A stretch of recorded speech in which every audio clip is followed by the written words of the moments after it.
We have a man recording in 144p in Discord vertical screen share. Oh, it didn't even occur to me my camera probably looks like shit. Oh on, yeah, Wi-Fi. bitrate's all over the place. It's great. It's incredible. What if I do, like, hold on. What if I do, like, this kind of stuff? No. This isn't sustainable. You're gonna take down all of Discord's servers. Yeah, I have a full pencil sharpener. I can just dump that in front of the screen and just go haywire. Do you have one of those confetti poppers I got for the New Year's episode? I literally have one over there. Anyways, welcome to Video Game Book Club. In this episode we played, well, I say we played. I'm a little concerned based on some of the conversation we had before recording this that maybe not everyone played it. But I played Spider-Man Edge of Time and allegedly Spider-Man on the DOS. I think you'll be impressed, actually, with how much everyone has played of these games. I don't give a fuck how much you played of it, Wes. Hunter was raging in the group chat about it crashing a bunch. I had 3 quite bad errors. The 3 deadly, quite bad errors. 3 dastardly errors. Yeah, small talk is a 30-minute segment or a 3-second segment. Okay, listen, I know we all have stuff we want to talk about. Yep. I'm not going to prompt it. Hunter, you first. Me first? You first. Yeah. Did I have anything interesting happen this past month? You brought it I up think in you the might Mario have played Kart a video. game. What? You brought it up in the Mario Kart video. Did you? Brought it up in the Mario Kart video. It's a game you 100%. Yeah, playing any roguelikes lately? Oh, Double Dash! Double Dash! That's what I would have brought up in that video. Yes! 100% Yes! Double Dash. That's what we're watching. Anything else? We're still doing it, huh? Nothing for the camera. Damn. All right, it's personal. For real though, Hunter, I'm sorry for I'm sorry for the last 5 episodes in a row cornering you and making you talk about The Binding of Isaac. Is there any small talk you want to talk about? Yeah. All right, well, don't sound like a high school You know girl what? whose day I just asked about. I have a theory. We should make Mario Kart World the game of the month next month. Pre-establish it. That's not a bad That's idea, small but talk. I'm also going to be streaming that. I mean, if we want to cut down, No, I want to do wheel. I like my wheel picks. we'll Yeah, discuss Adam, it I'm later. sorry. We'll have time. We'll discuss this later, but if you pick one more Spider-Man, game, Game? there will be an end to you. Oh, I guess I should clarify. I made fun of Wes's setup at the start of this video. Hunter's in a McDonald's parking lot. Adam, don't die. Oh, we didn't mention that yet. This is the best episode ever. Yeah, that's all. Wes, would you like to do your small talk? Well, yeah, sure. I'll thought you go were for it. Didn't catch a word. Nope. You have to speak clearer into the Discord microphone. The official licensed Discord microphone. $99.99. All right, or not. So I've actually been really productive this month in terms of playing games and stuff. I beat 5 games since our last one or something like that. You did. I did, and yesterday I started playing Alan Wake for the first time. I've never played a Remedy game. I only played 2 hours, so I don't have much to say on that one yet. It's just really surreal and hard to follow, which I think is intentional. So I guess you'll hear more from me next month maybe about that. Okay. But the main game I played this month, and this is, it could be its own episode or 3 episodes or 4 episodes. I played The Last of Us Part 2, which if you're watching, you Yeah, probably have an opinion. I've heard that game's really bad, like a 1.4 out of 10 level bad. He's crazy. spitting! He's spitting! But yes, I played The Last of Us Part 2. Neil Cuckman is a loser. Fuck that guy. Medea? Yeah. Medea who? This episode will now be spent talking about Neil Druckmann's views on the Israeli-Palestinian conflict.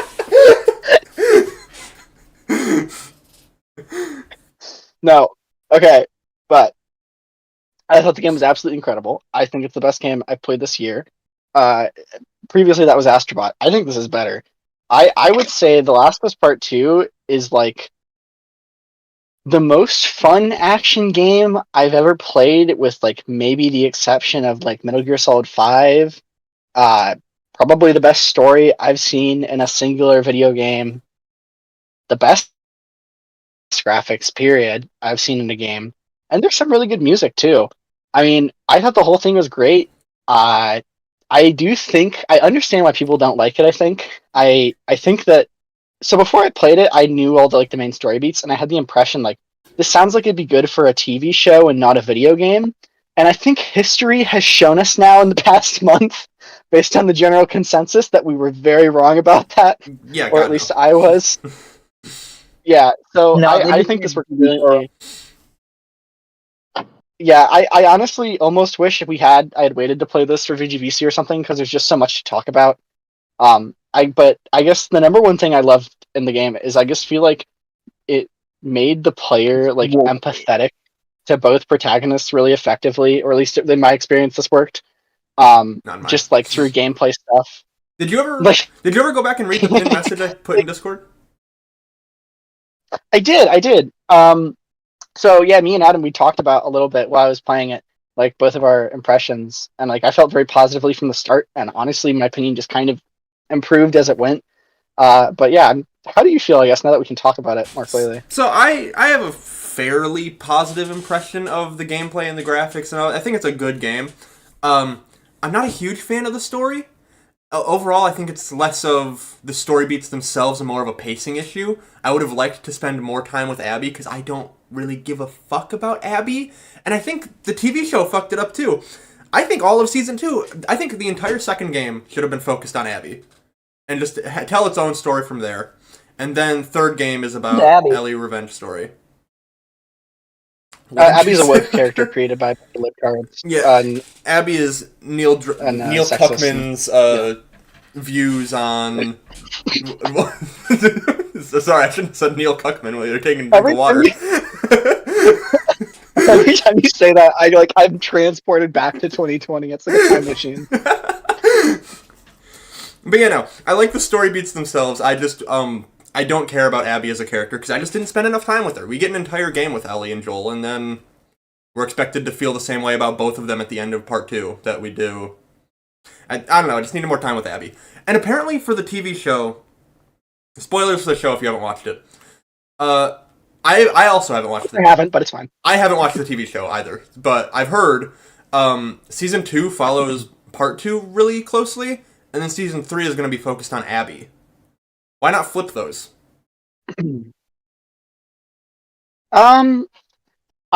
So here's how I feel. I feel like the first half of the game was really effective at making us hate Ellie. That's how I felt.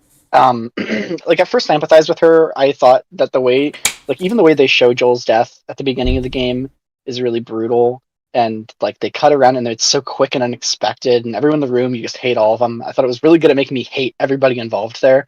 Mm-hmm. And then I felt like by the end of Ellie's campaign, I started to hate how she treated people around her. I hated her decision making. I hated how violent and how much she seemed to enjoy being violent.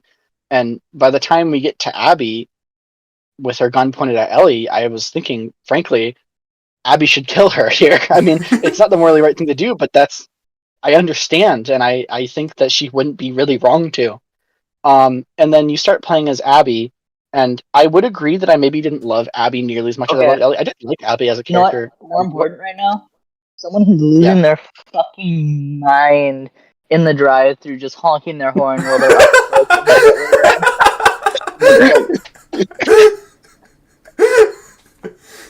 Walmart drive-thru and 10 p.m.'s going crazy. I'm so glad you contributed that. But I guess all I wanted to say is that I would agree that I don't feel as close to Abby as a character as Ellie. You guys can't talk over each other. You have one audio track. Just wait till I'm talking. You can have a second. Okay, you don't need to shut up. I feel I need to get this out of my system so I never have to talk about it again. Uh, I didn't like Abby as much as Ellie. I didn't feel as closely connected to her. But I hated Ellie so much and everything she stood for by the time I started Abby's campaign and when it was coming to a close that I was very happy to play as a character who could kind of just teach her lesson. And then the one last thing I loved about the game is that I felt like it was never going to end. Like, it is over twice as long as the original Last of Us, which I knew, but it still somehow didn't. It felt like by the time I got to the end of Abby's campaign, I didn't know Santa Barbara was going to be so long. And I just kind of felt like every extra minute I was playing of the game was like a gift from God. Like, how the fuck did they make this? Like, is this ever going to end? And I love every second of it. So please make more. And it just kept giving me more. I loved it. And at the ending was brilliant. I mean, and everyone perceives stories differently. So, I mean, first and foremost, I've made it very clear I don't like long games. Fair enough. Yeah. If I spent what Hunter? Well, you say you don't like long games. I think some of the things you like aren't particularly. I pick long games on Video Game Book Club to torture you. I pick long games on Video Game Book Club to torture you because I fucking hate you, Hunter. Okay, that's why it's personal. It's super personal. You know what? It's fucking personal. It's really starting to feel like it. We'll get into that in 5 minutes. I want to point out, Edge of Time is like 8 hours. This is true. And the next game I'm picking is also like 8 hours. Anyways, as I was saying, everyone perceives stories differently, so I understand how you just hated Ellie by the end of the first part of part 2, but I just didn't feel that way at that point. And I would have liked if they either lifted Abby up to where I felt about Ellie or dragged Ellie down more, and they just didn't do that. So there was a weird imbalance where I was like, I sort of just don't care how this ends. Fair enough. I was very much of the mindset that Ellie got what she deserved at the end. And it was very sad that it came to that. But I felt like Did she it was get killed at the end? Because you'll have to play it and find out. What my understanding was everyone was mad about the game was there was a lesbian sex scene in the game between these two girls. No, you're thinking of Modern Warfare 2. Oh, what? That's Modern Warfare 2. That's right. How could I forget? All right, I've got some small talk. Mine is more so just a few small topics. I don't have anything big to talk about for small talk. I haven't done anything crazy this month. I released a Mario Kart video. I did that. It was good. It was fine. Whatever. And I think we should do it again with every Super Circuit track, because what would be even funnier? I agree. We'll be in touch. But, first and foremost, I got the Dark Ages controller. I think Wes lied to me at some point and said you had to order it from a Microsoft store. And then I was walking through Walmart and it appeared. I don't remember saying. I probably did. It came to me in a dream. I can hear someone honking in the McDonald's parking lot.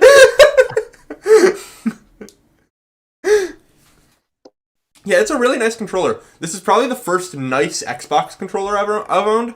I still think I prefer the Switch Pro controller over it because I just don't like analog triggers. Oh, really? That's the reason? Yeah, honestly. But like feel and weight wise, it's good. Oh, and the D-pad. I don't like the D-pad. For a large portion of my life, I thought the Xbox One controller was my favorite controller, and then it was the Switch Pro, and now it's the DualSense. So I'm all over the place. I don't have an opinion. We've been over the DualSense. I don't like the DualSense. We've been over it. But I understand why you like it.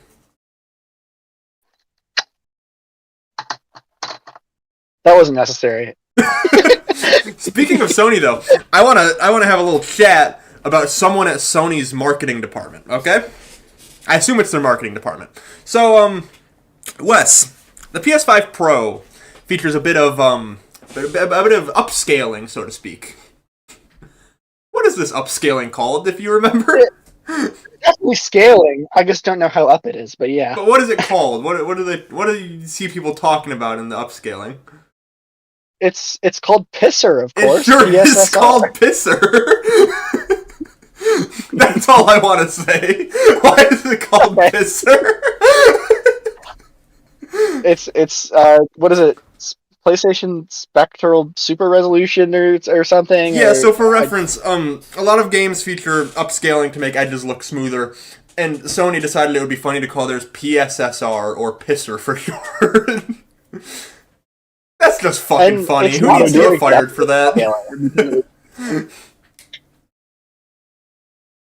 I heard something. Did they do it because it was funny or because it was convenient and it made sense? I have to assume someone on the marketing department's a jokester. I honestly wonder, because it's just so obvious. I mean, like, I don't know. And the thing, again, PSSR is not even that good right now. Like, I know it's getting better all the time, but, like, they launched it in such a shitty state that my personal opinion, PS5 Pro is just, like, a total waste of money. I agree. And I'm the last guy to say that. I'm the last guy. So, if I'm saying it, you know it's true. Every villain is Lemon's ass name.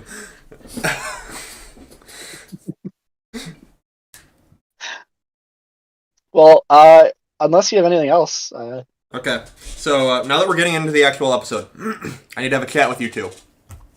So as we have made very evident, we are recording this in a really weird state. So, I don't know if you guys know this. In OBS, at the bottom right, it says what timestamp we are at in the video. I have a Google Doc open in front of me. If anything ever needs to get edited out, I am writing down the timestamp. Okay?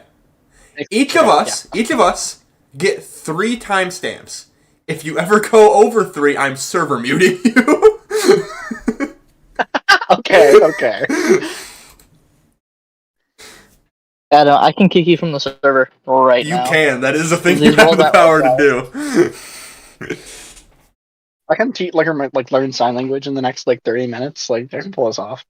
It's not going to show up fast enough on my webcam. You'll be able to make it what my hands are doing. Yeah, the bitrate will be in the triple digits. Wait, have I ever asked for anything to be removed?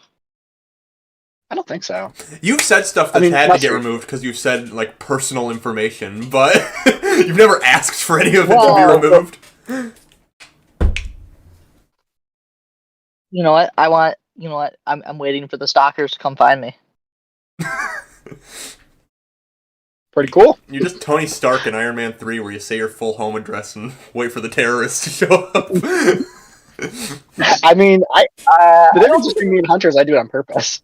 Yeah, by the way, every time I censor Wes saying his full phone number and home address, it's his actual fucking phone number and home address. Absolutely true. I've read my real credit card number on here before, genuinely the real one. Did I edit that out? When did you do that? Yes, you did. Okay. I didn't read the security code anyways, so we're good. I hate you. That's the most important part. I'm sorry, guys. I'll do it next time. Wes, do you have any background in Spider-Man Edge of Time? Because I don't. A little bit. I didn't even write it down. This is just what I know. It came out in 2011. It was on the 3DS, Wii, PS3, Xbox 360, maybe PC, and whatever the fuck else it came out on. It was developed by Beanox, published by Activision, and I think this is Beanox's second console Spider-Man. Correct me if I'm wrong about that. And after this, they did the 2 Amazing games, right? I think so, yeah. But Shattered Dimensions would be the first one, right? Correct, yeah, because I think Shattered Dimensions was 2010 and this is 2011. And boy, while playing it, you'd never know they were released a year apart, except you would. But I mean, that's really all I got as far as background. Dude, holy shit, this is the best 4-year run I've ever seen. Beanox, Spider-Man, 2010, Spider-Man Shattered Dimensions, 2011, Edge of Time, 2012, The Amazing Spider-Man, 2013, Skylanders Swap Force. Oh, that's right. Yeah, they did, and I think all they do now is Call of Duty and maybe some Tony Hawk remakes or something, right? I've not seen any Tony Hawk remakes, but yeah, Call of Duty. Oh yeah, there it is, 2020. Pro Skater 1 plus 2. You know what? We should all pick Skylanders for the next game, and we can all play it with none of the figurines. Beanox developed and released The Amazing Spider-Man 2 and Skylanders Trap Team in the same year. Okay, but that I can believe because both games are amazing and they're so talented. Trap Team is fire. You shut your mouth. play it in 2 months. I think I still have all my portal and my traps. I bought all of the traps. I was consuming as a child. I was consuming. Listen, I was there in Skylanders 1, but who the fuck was still around by the time we got to Trap Team? Trap Team was my first Skylanders game. It's where it's kind of like a reboot where they revitalized the franchise and got new fans. Yeah, Trap Team truly is the Sonic 06 of the Skylanders franchise. Please, dear God, tell me your ass did not buy Swap Force. I didn't know. Thank Christ. I think some of those early Switch Skylanders box sets might have gone on to be worth something or something. Because I think they had insanely low sales. I could be wrong about that. But wait, was Swap anyways, Force why are we talking about Skylanders? Was Swap Force the Switch one? Oh shit, I made me wrong. It was one of the Crash Bandicoot was on Switch. Was that Swap Force? Might not have been. What was the last Skylanders? I don't know. I don't know. Well, now I gotta know. I'm googling. Hang on. You might have Imaginators, yeah. Oh, is that the one by Lennon? Who the fuck is Lennon? Whoa! Skylanders Imaginators had a Golden Queen statue. I caught her ass in a trap like a true God-fearing American in Trap Team. I'm not getting a figure of Golden Queen. This is bullshit. I can't believe I've been associated with a closeted Skylanders. Wait. So how do the traps work? Like, you can trap things in the game, and now your trap is like permanently that character. Not permanently. You can swap it out, but you have like an elemental trap, and all of the villains have some sort of element. And when you beat an enemy, you can put the trap in the portal, and it'll capture it. And you can play as all the enemies in the game. That is so ambitious. Cool. Ambitious. Costly, I'd say, more accurately. All of the stupid little plastic traps are only like $20 each. You're fine. 20 fucking. Okay. I think it's like $10 each, which is still bad. Or it might be 10 for a 3 I think set. that Toy Story stuff is so cool, but Skylanders specifically, like Logan mentions, the game was really impressive and had a lot of curated content for it.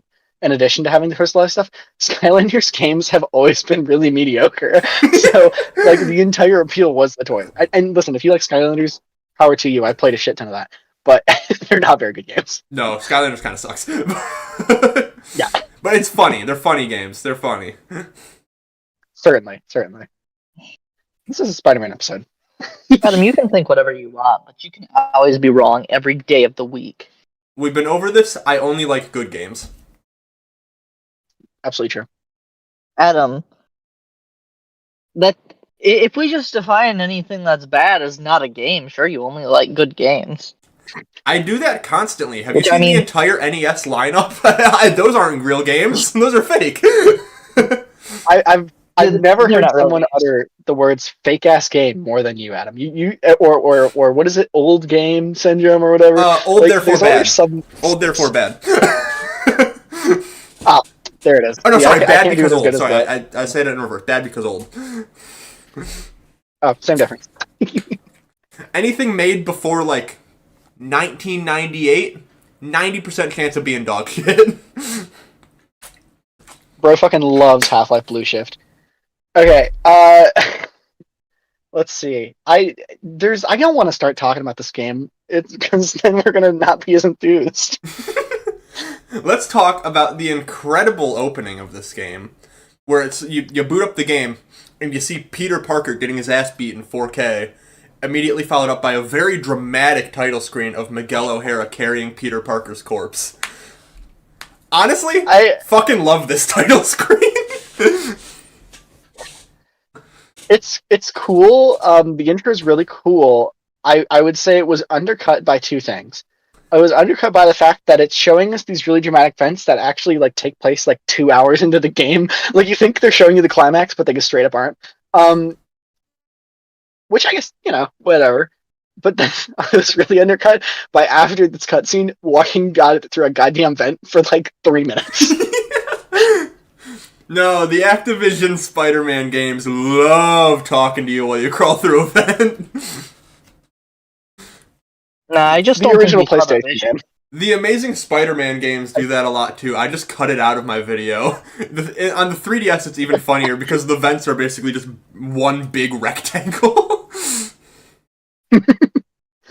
I really appreciate it as you're walking through, and you start as 2099 Miguel O'Hara. I'm gonna call him 2099 because that's what I wrote in my notes. Yeah. You walk through these vents. There's What's like an his real name? unanimated rat that goes by. Like There was a it's rat just a that moving died model. or something. Yeah, it wasn't clearly identifiable as a rat because it was like 8 polygons that didn't move. But you know,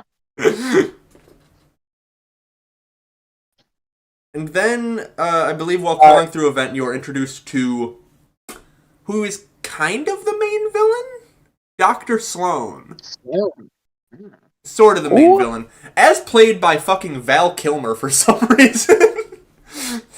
and clearly they didn't have the money to do that. So No, yeah, this is some Keanu Reeves Shadow Generations ass bullshit where they caught him in a Starbucks bathroom and asked him to record his lines. I really this introduction I think is very apt. Like in terms of like setting the tone for the game. Did you see that notification at the bottom right corner of your screen? I saw you look down. No, I didn't see No? anything. Yes? What? No.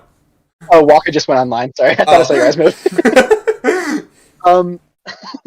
So while you're crawling through this vent, there's like 2 minutes of crawling where they flash like names on screen, and then you do like a puzzle where you have to like avoid lasers that come down the screen or whatever, and then you walk through the vent for another minute, and then they do the same puzzle again.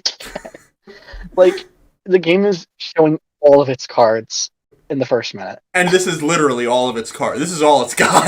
It's just this for the next 8 hours. Oh, you're forgetting about Yeah. spamming the O button. And Square. I will say, Whenever we're I'm being ever very pressing negative. the square button. I'll be positive for a minute. I'm the last guy you want to ask about visuals in a video game. I really like this game's style. The one issue I have with it is I don't know if you've ever seen footage of the Wii version. It's like they tripled the exposure in the Wii version, and it looks way better. The suits are actually colorful instead of being like gray in the fucking PS3 and Xbox 360 version. I think like the actual like art style itself is pretty good, although it is pretty much ripped straight from Shattered Dimensions, and I would be shocked if it didn't reuse like half those assets. Like it's very reminiscent of some of those 2099 levels in A lot of Shattered the Dimensions. animations are It's just the reused same. too. Like, it's pretty much everything. Yeah, and while the art style is fine, performance on a real PS3 is okay. Like it's playable, but there's a lot of frame drops because it's a fucking PS3 game.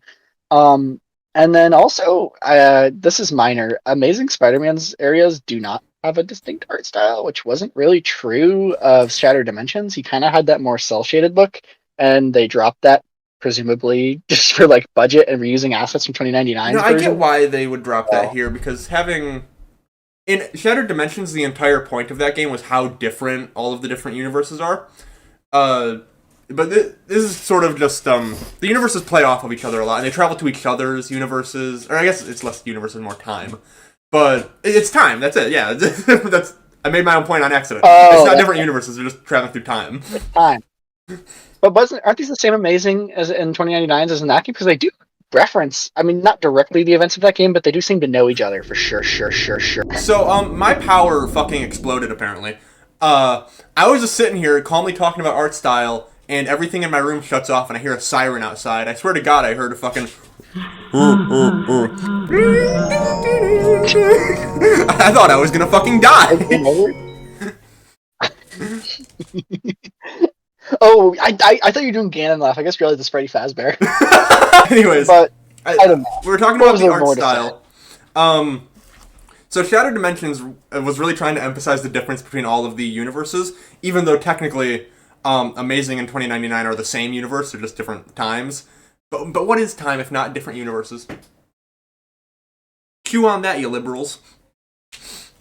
All I'm saying is they would have done nothing bad by keeping the art style. I agree. I think if they could have done it, they would have. That's what I think.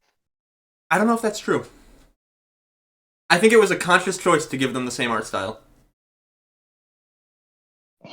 I don't know. I will say this too. I wasn't even aware of what time period I was in by playing the game. Outside of the characters yeah. talking about it, I couldn't tell you the difference. If you showed me a screenshot, I would not be able to tell you what dimension is which. I found out about halfway through that they were in each other's times. They swap periodically, so it just gets so confusing. But yeah, I mean, it's never clear. I think Amazing's is slightly more brown than gray or something. But so a few the more whole things game's I want brown. to get back to that I was talking about. I said the Wii version, exposure-wise, looks better than the PS3 version. Here's the PS3 version, if you're able to look at my screen. I'm curious if this shows up in Discord. Here's the PS3 version. Mhm. Here's the Wii version. Discord is absolutely bugging the fuck out right now. Compression thing? This is like a real thing? Nope, yeah, I mean, it's just... I assume when making the Wii port, it's sort of like the 3DS version where they decided to take some creative liberties, and they upped the exposure. Yeah, they just they cut out half their shaders and just by extension. They realized superhero costumes are supposed to be colorful and iconic on purpose. I don't know. This game has no visual identity to me. It's just the fact that the entire game took place in one setting was something I really didn't expect, and it has its merits because certain locations become kind of memorable, and there's some sense that you're in a huge building. But largely, I just kind There's another thing I wanted to say. Sorry, my brain is scatterbrained after the fucking power exploded. You said 2099 and Amazing act like they knew each other. I think this does like the Shattered Dimensions thing, where Amazing is literally Amazing from the comics. I figured. So So they would have interacted through other multiversal events prior. Right. So the reason that's also relevant is because in this game, Eddie Brock is anti-Venom. I don't know if that was some universe fucky shit, or if he was actually just anti-Venom at this point in the comics.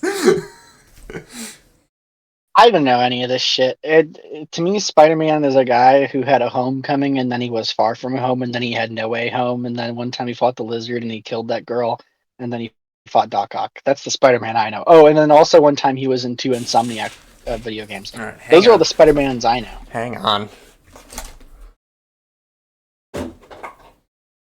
Bro's got a... Okay, I was gonna find my fucking nerd glasses, but I don't know where I put them, so I'll just fake nerd glasses. So, I don't know if you know this, but Eddie Brock is usually Venom. He's usually Venom. But in this game, he's anti-Venom, which I know you know Spider-Man 2, but that's that shitty suit that Peter wears at the end of the game. No, I'm saying 2 because the game Spider-Man 2. The game. This is why the Insomniac games names fucking suck. They should have called them literally anything else. We're not doing this again. But We're not. Anti-Venom in Spider-Man 2 kind of sucked. I know, I get it. But Anti-Venom's usually really cool. Anti-Venom is usually the way he's portrayed in this, where he's just a big hulking monster that was created to kill Venom. He can absorb Venom's powers, he can absorb Spider-Man's powers. That's relevant in this game. Hello?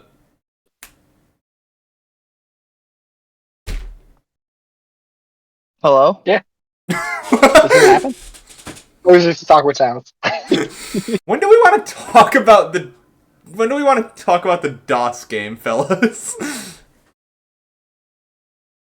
Oh, good question. Let's do that after Spider-Man comes back to life and dies. Okay, alright. Yeah. That was an arbitrary point I guess threw out there, but we're gonna go with it. There's a little bit of interesting gameplay stuff to talk about in terms of the differences, because the whole gimmick of this game is traveling forward and back through time. And I don't know if you still want to talk about Eddie Brock stuff. I'm just ready to jump right into No, we can jump into the game. All right, sick. So What do you mean you can jump into the game? Gameplay. Eddie Brock is one of my favorite comic book characters ever, and I will accept no... Yeah. Do you agree with me? Is Eddie Brock also one of your favorite comic book characters? I don't know who an Eddie Brock is, but I do disagree with the let's jump into gameplay. Because there's no gameplay. There was gameplay, it's just the same as Shattered Dimensions. Oh, no. I'm glad I didn't play a lot of Shattered Dimensions because, oh my god. Wait, I did play Shattered Dimensions. There was gameplay to that game. Yeah. More than this one.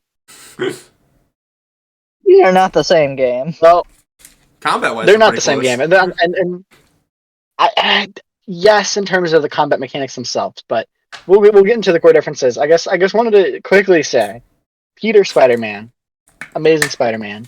His whole thing is he pretty much just plays like one of the spiders from the previous game, Shattered Dimensions. But his special move is that he basically just has a make me invincible button with a meter. And it's kind of fun because the way you play the game is you use your invincible button, go in and just kill a bunch of guys and kind of go away and wait for it to refill. And it's very mindless. So it has some kind of mindless entertainment value for me personally. And then 2099 is pretty much, he plays very differently. Surprisingly so, but his like special button is just straight up a worse version of Peter's because the enemies don't attack you, but you aren't invincible. So, I honestly worse. didn't notice that they had a different special ability until I was told. By who? By Wes? Did Wes have to explain it to you? Yeah. Yeah. I mean, I will say this. Spider-Man's pretty much has no redeeming qualities, but 2099, they do actually use it for some, we're not going to call them interesting puzzles, but they do get some mileage out of it puzzle-wise. So that's all. Alright. I mean, what do you think about combat? Any thoughts? And combat is just fucking, it's fine. I wasn't, Yeah. I wasn't scumming invincibility like you were. I was going in and fighting without being invincible like a true God-fearing American. That's the second time I've said that in this episode, but I'm going to keep doing it. You know, true God-fearing American I got a combo like of 150. So you know what? That's real skill. I got a trophy for like, it was like 300, 350, something like that. Oh. There was one combat room where it was really easy to get a super high combo as Miguel. Yeah, and that Who one the fuck zombie is section. Miguel? Yeah. He's 2099. Okay. I guess it might be a little early to get into this because it technically hasn't happened in the game yet, but we just got to address the elephant in the room, at least for me and Hunter. This game has a very fundamental game design problem. Mm-hmm. The entire, what do you want to call it, cycle of this game, the gameplay loop, that's what I'm looking for, is you enter a room in a combat area, an enemy has the key or some shit, you kill the enemy with the key, then you go to the door, you spam a button to open it, and then you don't engage with the rest of the game. Yep. So 99% of the time in this game, you can progress by running to the door and spamming, and if you spam fast enough, you don't have to play the fucking game. That's all. Yeah. Which is fucking awesome, okay? I'm gonna say that right now. I love that. I want that option in the Insomniac games. Yes, I just want to talk about the goddamn hallway. There's one hallway late in the game, and you have to like get these like mine thing, like these turrets to shoot at you, and like there's a whole puzzle. You can just not engage with any of it. There's literally 3 rooms in a row where you can run to the door, mash the button, run to the door, mash the button, and it feels so unintentional. But the fact that all 3 of us did it. Hold on, because I have some important news about how much you're able to skip in this game. Alright? So, all of it? speedrun.com. Guess how many speedruns there are for this game? How many in total? There can't be more than 10. There's 3. One on the Xbox 360, one on the Wii, and the highest one is on the 3DS. No one has speedrun this game on the PS3. But the world record is by Nate the Man at 1 hour and 27 minutes from 2 years ago on the 3DS. That's longer than I thought. This game is like 4 hours long, casually. Ferb, I know what we're gonna do today. That's what's crazy. This could have genuinely been a bonus game pick. Because I beat this game in about 4 hours, maybe 4.5. It literally could have been a bonus game pick. I had to play it in like very small chunks, so I think it took me total like 3 weeks to play it, but I played this in one sitting. Oh. Oh, I played pretty much all of what I played in one sitting as well. I didn't. And I is not having a good time, as they say. Oh my lord. This was a game It's that you. kind of You're like they. it felt like I was playing Dark Souls. Like I just started to get like angry when I was playing the game. Huge compliment. Ah, this game for me was a total turn your brain off game. I mean, Oh yeah. I and you want to know what's crazy? The story was my favorite part of this game, I like the and it's story of not this game. that It's great. very comic booky. It's very comic booky, down to the depth. More than Shattered Dimensions even was. Yeah, I would agree with that. Which is weird because Shattered Dimensions, you would think there'd be more to it, but there really wasn't. And then this game was, I think, deceptively interesting in the back half. I don't know. I mean, there's just so little to say gameplay wise. It's really unfortunate because the entire game, and they have little like blips of an idea. Like they're like, Peter, I can't get past this giant robot trying to kill me. Go back in time and destroy the robot plans. It's like, oh, that's a cool idea for a video game. And then in execution, it's just mashing the button in a different Yeah, way. there's no the time gimmick only really works if it's variable. All of them are scripted. So like what's Yeah, it's not exactly. interesting at all. Yeah, exactly. You're just mean, progressing the game. What's that? What do you mean variable? Like if the player had some. Sorry, it's your point. Go ahead. Okay. Like if you just the game doesn't tell you to interact with something, but if you interact with it in the past, it changes in the future. And I guess by this game's logic, also if you change something in the future, it changes in the past for some fucking reason. I don't know. Comic book. It's a comic book game. They yada yada everything. And I like how every time 2099 is like, Peter, you really want me to explain this? And I'm like, I mean, I wouldn't mind because it doesn't make any fucking sense. Like, it's kind of move on. Did you have a problem with how much Miguel says "what the shock" in this game? I had a problem with it in Shattered Dimensions. I think it just that game. I think I even mentioned it in that episode. You did. So I think I got so much of it in that game. In this game, I was just laughing whenever he did it, and I was very happy when Peter called him out on it. This game's funny, okay? I'll say that much. I like It's very funny. the banter between Miguel and Peter in this game is incredible. Both are kind of an ass. Both are an asshole. Both are assholes. This they're not game's nice. the way this game characterizes Peter Parker, not to make everything about Sonic, but it reminds me of modern Sonic discourse, where everyone's like, Sonic's supposed to be an asshole. I'm like, yeah, this is Peter. He's kind of supposed to be an asshole. I actually was much more annoyed with 2099. It's just weird. Amazing is like really self-righteous about 2099. You don't know what it fucking means to be a Spider-Man because you would never sacrifice anything. Okay, to But be then fair, Miguel doesn't fight back. he was gonna let Mary Jane Miguel die. literally- To be fair, that's pretty important. Yeah, I mean, yes, but if anything, this feels weird. I mean, I don't know 2099 Miguel O'Hara, whatever, as a character outside of whatever. I'm sure it's slightly less accurate portrayal in those fucking Sony movies is, but the fact that he's just so blatantly disagreeing with Spider-Man that Spider-Man should make sacrifices, like he's literally just like no. So yeah, It's just strange to me. Miguel is not like an alternate universe version of Spider-Man. I've said that a lot, but they mentioned this in the game. So the Amazing Spider-Man is like a hero that everyone looks up to, and Miguel is trying to like use that image for himself to lift up the people in his community in 2099. And so he really doesn't know what it means to be Spider-Man. He doesn't have the same ideals as Peter. He is just trying his best to live up to them. Not to go It's just fucking weird nerd how mode much again. No, you're good. I mean, it's interesting characterization. I just thought that was strange because I didn't get that vibe from him at all in Shattered Dimensions. No, Shattered Dimensions focused a lot more on the different universes part, and also there was more Spider-Man that they had to juggle between, so they couldn't focus on their relationship a lot. I just feel like he was so quippy in that game and like goofball-y. And in this game, 2099 is just like, Peter, shut the fuck up. You're so annoying. Please one at a time, My It's headcanon, like, this might... Oh. It's kind of weird. My headcanon, this might make zero sense in lore and timeline, but Shattered Dimensions just takes place after Edge of Time. I'm just saying. It has to. There's no way it doesn't. It makes so much more sense to me that would be the case, just for so many reasons. This is going to take me about a minute to fix, so you're just going to have to enjoy it. It's so sensitive. Okay.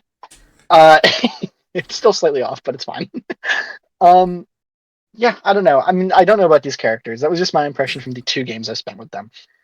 I generally think that I preferred playing as 2099 because I I don't know.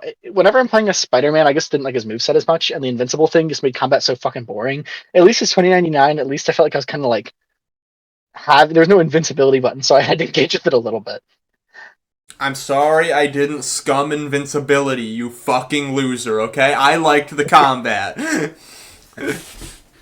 I do really like, I know a lot of them are from... The game, to be honest. All three of us talk. Connor, you go first. I said, Adam, honestly, you didn't play the game right. True. Hey! Anyways, as I was saying, I know a lot of the animations are just stolen straight from Shattered Dimensions, but I really like all of the combat animations in this game. I do this a lot, but it makes me look at the modern Insomniac games and sigh. Like, I want Peter to do stupid cartoony shit. It's so much more fun to look at. I will never not admit, but I just can't agree that any aspect of this is in any way superior to the Insomniac games as someone who doesn't give a shit about comic books and their portrayal of these characters, which I can appreciate what they are. I guess it's not for me. I love the Insomniac games and these games. This game specifically, I'm just gonna say it's not fucking good. I do think the animations, they do have more zaniness to them, and I do enjoy that. I'm not saying the Insomniac games are like irredeemable or anything, but fucking like Peter's 4-hit combo in this game, he wraps webs around his fists and just beats the shit out of people. That's so fucking fun to look at. And he has like a big he has a big hammer. He wipes up a giant hammer and fucking bonks people with it. That's fucking awesome. I wish that the Insomniac games had their current moves. I just wish they had more like additional purchasable moves like this game has that had some of that crazier shit. Because on one hand, I think Spider-Man's basic combo should just be doing this, but then I should also be able to make my big hammer. Right. That's just more of a problem with how shitty the move customization in Spider-Man 2 is, though. Yeah, I think you're right. Man, okay, so there's one more gameplay thing I really got to hit on, because I know me and Hunter both had problems with this. So in Shattered Dimensions, right, I actually considered it a highlight when 2099 had those diving sections, because they kind of broke up the terrible fucking gameplay in that game. And they were like more reaction time based, and it was very smooth how you moved around. I don't know what the fuck they did. They made it like, maybe this was the case in Shattered Dimensions, but for whatever reason, even if it wasn't or was, it's just so much worse in this game.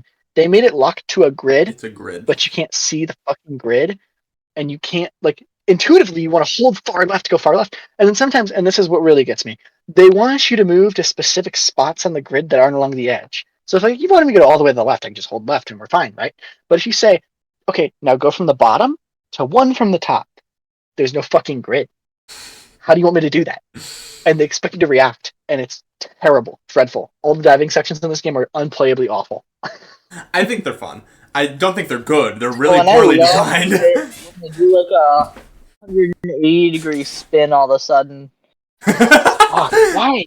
Why do they spin the camera when they want you to move in a specific direction, and the direction you press is dependent on the camera as well? So, like, what the fuck? I would rather this than a QuickTime event. I'll say that much. There would be an apt comparison if this was well done. That's like if the QuickTime event asked you to press the upper left face button. I'm like, what the fuck are you asking me to do? It's just ambiguous. like that's what this feels like. I would prefer the diving segment if it was well executed, but this is like the worst fucking diving segment I've ever played. Time Eater was better than this at this kind of idea of moving around in the corner and dodging things. No, it was not. Whoa, I wish Time Eater was on a grid. This shit sucks. I'm sorry. The falling segments are dreadful. Every time one popped up, those were the only times in the game I was even slightly close to dying. I think I liked them less in Shattered Dimensions, honestly. Interesting. They felt uncontrollable. They felt like Sonic skydiving sections, where they're like way too heavy. Or I guess Sonic Generations skydiving sections specifically, and Unleashed, where they're really heavy and you feel like you have no control over them per se. Like you do have control over them, but you feel like you have no control. At least the grid, I can get an idea of where I'm going. I feel like you are correct in saying they did control you heavy. I guess this was a massive fucking overcorrection. It's terrible. is just fucking terrible. And there's not that few of them. And they're long. There's like one per Miguel section. Yeah. Too much. Far too much. Yeah, I think I wrote in my notes, the camera rotating in freefall fucks with the controls. Terrible, awful, horrible. So I felt very strongly about it in the moment. Do we want to move on to the next major story beat? Yeah, I don't know what that would be. Oh, so wait, no, hold on. We should technically say. So Miguel's entire thing is he's trying to stop an evil CEO from going back in time and using his current information to make Alchemex even bigger in the future. So, like, the thing where you get sent back to the 1500s, but with your current information. He's doing that, basically. And he succeeds. Miguel fails to stop him. And the entire amazing universe changes and gets all, like, weird and dystopian. Well, Miguel finds out that in this universe, Peter is going to die at some point, so he gets in contact with Peter Parker through his magical mind time magic, and tells him, hey, don't go to Alchemex, you're gonna die. And Peter's like, I'm going to fucking Alchemex, baby! And he goes there anyways. That's basically how he says it. I mean... yeah... I mean, I was very engaged with the story in the moment, but in retrospect, I only have like 3 moments in my head. And they're all the big... Yeah, there's not a lot of story in this game. Interestingly, the game is split into, is it 3 acts? But they feel very like arbitrary where the separation has been placed. Yeah. Yeah, and I think I could be wrong about this, but I seem to remember the only way I even like knew the act was over or starting is with like achievements or something. Yeah, literally, yeah. It was very odd. But in terms of like Act 1 content, I literally have nothing else to say. Does Peter die before Act 1? Or in Act 1? Very end of Act 1, yeah. Okay, so the idea is Miguel knows Anti-Venom is probably going to be the thing that kills Peter, and is like, hey, don't go fight Anti-Venom. And Peter's like, well, I want to help him. I'm gonna go have a chat with him. And he goes to fight Anti-Venom, and Anti-Venom kicks the ever-living shit out of Peter, because Anti-Venom doesn't set off Peter's spider sense, just like Venom doesn't. And, yeah, Peter loses that fight and fucking dies. I should mention, because I know this happened to Hunter as well, the Anti-Venom boss fight itself is like fine for the first half. It's like your very standard action game fighting a big enemy. Oh, he charges at you, dodge, then punch him, typical shit. But there's one section where you have to have Anti-Venom destroying like revival pods or something. Is this at this point in the game? Where you have to like bait him into charging into these tanks on the side of the room to get them destroyed while Spider-Man's in his little revival tube. And the game doesn't that's at this point. Telegraph this fucking at all. Like it just is like okay, I think Spider-Man's dialogue says something to the effect of like destroy the revival pods. They don't look like revival pods. They just look like fucking machines. It's not clear that they're being destroyed by Anti-Venom. Basically, I mean, I thought this part was very unclear. It took me a couple minutes, but then Hunter, you took longer than a couple minutes. Am I wrong in saying that? Interesting. Yeah, I had to pause and ask, what the hell am I supposed to do? It was just like a total game design failure, and I can see most likely that didn't affect you, right? But, I didn't struggle with this one. I beat it first try. I mean, I also beat it first try, but there was a large portion there where I just didn't know what to do. It wasn't clear to me at all what I was supposed to be doing. It was just very frustrating because these devices, they're the same color as the instrument. Miguel says, like, I need to destroy these tubes on the side of the wall, and then you run over, you press the left trigger, and put his fake there, Anti-Venom runs into it, and it's done. But the thing is, like, he doesn't say, let's destroy these tubes in the wall, let's destroy revival pods, and these things are just brown fucking machine lumps. I don't know what the fuck they are. I don't know how to look for them. I don't know. It was so unclear, man. It wasn't clear. I think he runs into one to show you that you're supposed to hit it at the start of the fight. Sure. I guess to assume this was an environmental detail, though, but I guess I expected too highly of this game. Name one other environmental detail in this fucking game was. Literally, that's what I'm saying. I guess I thought too highly of it, but it was so unclear. It was so unclear. They could have telegraphed that far better. Put blinking light on each of them that gets destroyed when they, like, fucking anything. I'm sorry. That part was terrible. But other than that, fine boss fight. Oh Oh, and by the way, I wouldn't bring this up so much if it weren't a consistent issue. It comes back later. I guess, do we have anything else to say on Act 1? I don't know where No. the acts differentiate themselves. Hunter, I think you played a little more than this. Yeah, you did. You played, Hunter, I think you played pretty much up to like the majority of Act 2. Or maybe all of it. But Here's the part where you gas the giant fat blob creature. that's pretty much the at end of the Act 2. end. So I think I played a little so bit past the end of Act 2. Okay, pretty good. Well, I mean, this was where we said we were gonna. Oh, and by the way, Peter gets revived. He doesn't die to the big thing, or if he does, he comes back to life. And then they swap universes, and that's where he cut off Act 1. Okay, I was rewatching that gameplay segment that you were talking about with the pods. Yes. I still don't get how you were confused. All I'm saying is, if it happened to 2 out of 3, There's a listen. If there's one big thing I've learned in yellow game design, light at the top of all of the things, and it disappears when it gets destroyed. even if that was the exact feedback I gave to do, you can never make it clear. There was this whole yellow paint debate on Twitter like 2 years back. If you remember the Resident Evil 4 remake yellow paint debate, like, oh, Uncharted has this unsightly yellow paint, Final Fantasy VII Rebirth with its unsightly. Listen, you guys. Listen. I've created video games. I've had people playtest my video games. You're never clear enough. Nothing you do will ever be clear enough. Appeal to the lowest common denominator. You just fucking have to. I I'm the don't lowest like common yellow paint, personally. I prefer when there is none. But I like when there is in-universe stuff to show you where you're supposed to go. For example, a good example of that is Doom Eternal versus Doom the Dark Ages. Eternal does a great job with lighting at showing you where you're supposed to go. Dark Ages has fucking none of that, and it sucks. This is wonderful on paper, but if you play Resident Evil 4 Remake, there was no way they could have done that better. I think the game does. Who here in The this yellow paint in the call? boxes, it's great. The lowest common denominator. Well, Hunter, you did struggle with it longer than me.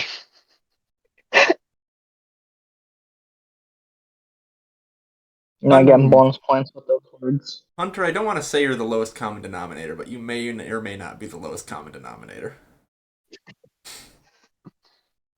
That's low. Hey, at least It's you common 100% Isaac. Yeah, exactly. That's something I could never do. So we'll always give you that. But you know what side I stand on the yellow paint debate. You know what side I stand. I feel passionately about this.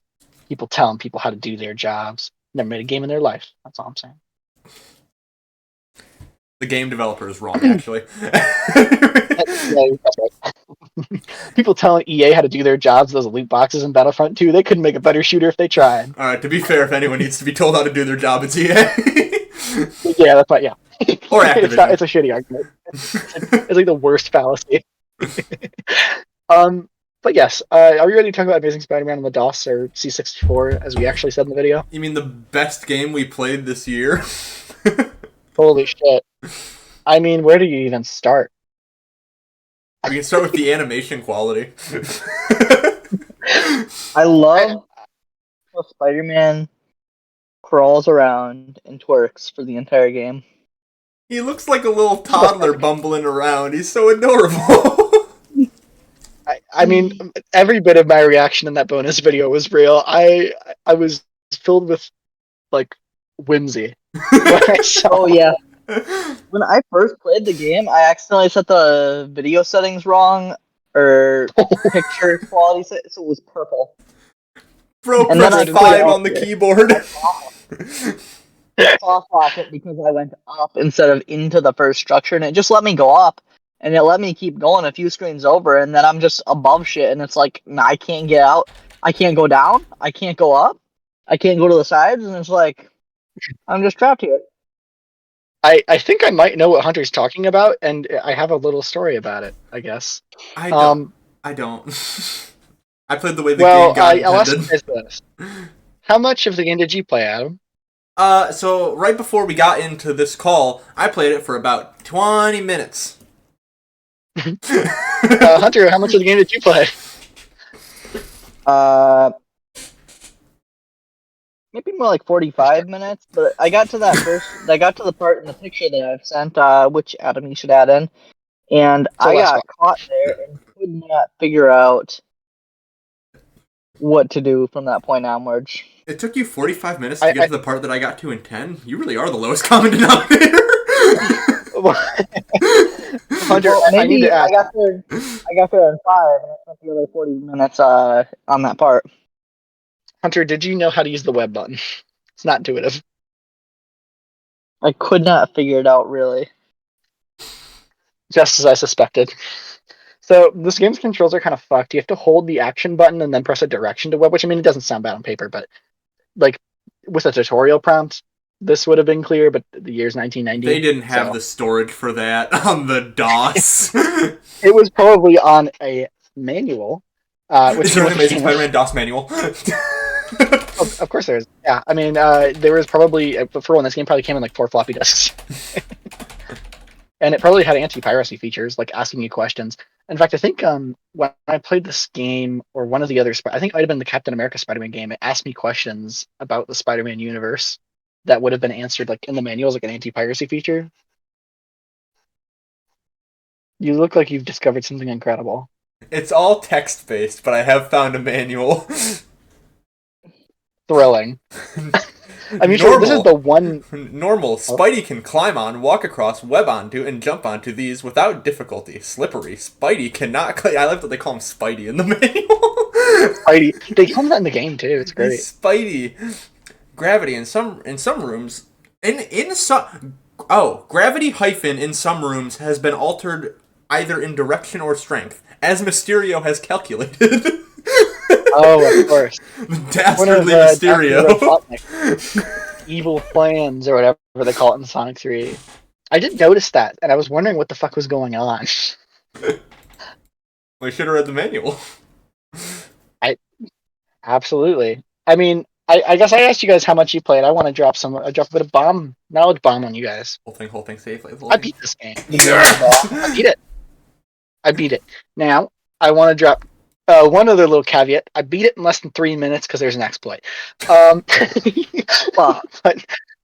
I also played about 2 hours of the game legitimately. I got like most of the way through, or I think up to the second checkpoint, because the first and second checkpoint, there's a huge fucking span of gameplay. Oh yeah, I mean, this game on YouTube. is some bullshit. What's that? 17 years ago, Spider-Man DOS game completion caused by glitch. The video is done in 36 seconds. So how it is Hunter, if you go on top of the building, you can go inside this like Black Hawk or Star Hawk. I know I just said fucking Black Hawk. I know, so funny. But you go on top of this like helicopter thing in this one room, and you go up, and then you go down, and then you go right, and it takes you to the final boss, but you're locked outside the room, so you have to watch him. It's just an Easter egg. But if you jump and like web repeatedly in the air to stall your fall and not go on the far left side of the screen, you can clip into the wall, and then you can just kill the final boss instantly. This is It's what great. games were made for. I was so fucking close. I made it to that Black Hawk helicopter you're talking about, but I didn't know the stupid exploit. This is It's what not that easy games to do. were made You for. fucking game. It does take some amount of finagling to get working. It took me a couple tries, shut up. but once you get it, it's You really can do easy. He needs But to walk it into the takes fucking fire. So, but I did play like half the game legit, maybe not quite half, but I played a good like 30 minutes of like a walkthrough that's 1 hour long, or 1 hour long. So I saw a lot of the game, and I will say this: the first like 20 minutes of the game that you guys played is probably the best part. Because after you hit that like first checkpoint and you're going through, this game becomes a game of like endless fucking like invisible switches and shit, and like rooms that loop back into each other in weird fucking ways. Just Ugh. cancer. The worst kind of fucking game. Best kind of game. Because he walks like It's this. Also, yeah, it's one music track for the whole game, by the way. It's just that I one song. wouldn't want anything less. In fact, I think the Commodore version, I played a bit of that as well. It's identical in most ways, but it has no music and it looks worse. So it's all winning. It's all great. What a great game. It's stellar. There's nothing to fucking say about it. I wish It is a. I want like a modern Celeste style game, but with this game's animation. You know the meme of like the reanimated Mario 3 sprite where he's like doing this up and down like in his run animation? I want someone to do that for this game. I don't think you can over animate perfection. I think it's already there. I don't know, man. This game's just its whole existence is an enigma. It's a puzzle platform, and I read a little bit about the development online. The platforming shit was all an afterthought, and it fucking shows. Despite the fact that it's the most impressive part, like the web swinging physics are quite good for the time. Like you can get momentum off a web swing and chain it into another one. It's not easy to do, But but you are can they do as it. good as the web swinging physics in Shattered Dimensions DS? No, but genuinely they are better than the Shattered Dimensions and Edge of Time console ones. Yes. Genuinely, they are. Unironically.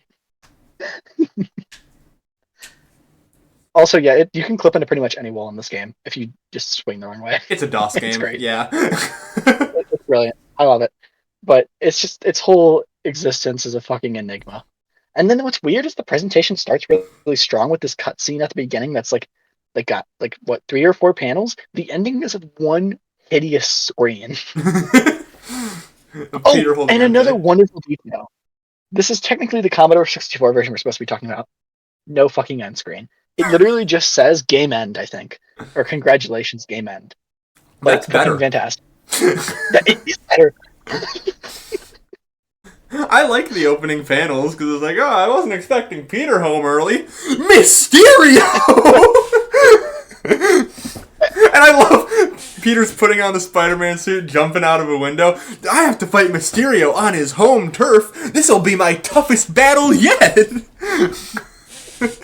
In a way, it was because I mean, I genuinely tried to beat the entire game, but I hit a point where I was so frustrated with doing the same Switch puzzle for like 20 minutes that I just was like, "Fuck this! It's Spider-Man on the DOS. I've seen all that it has to offer." How long is it if you play it normally, if you know?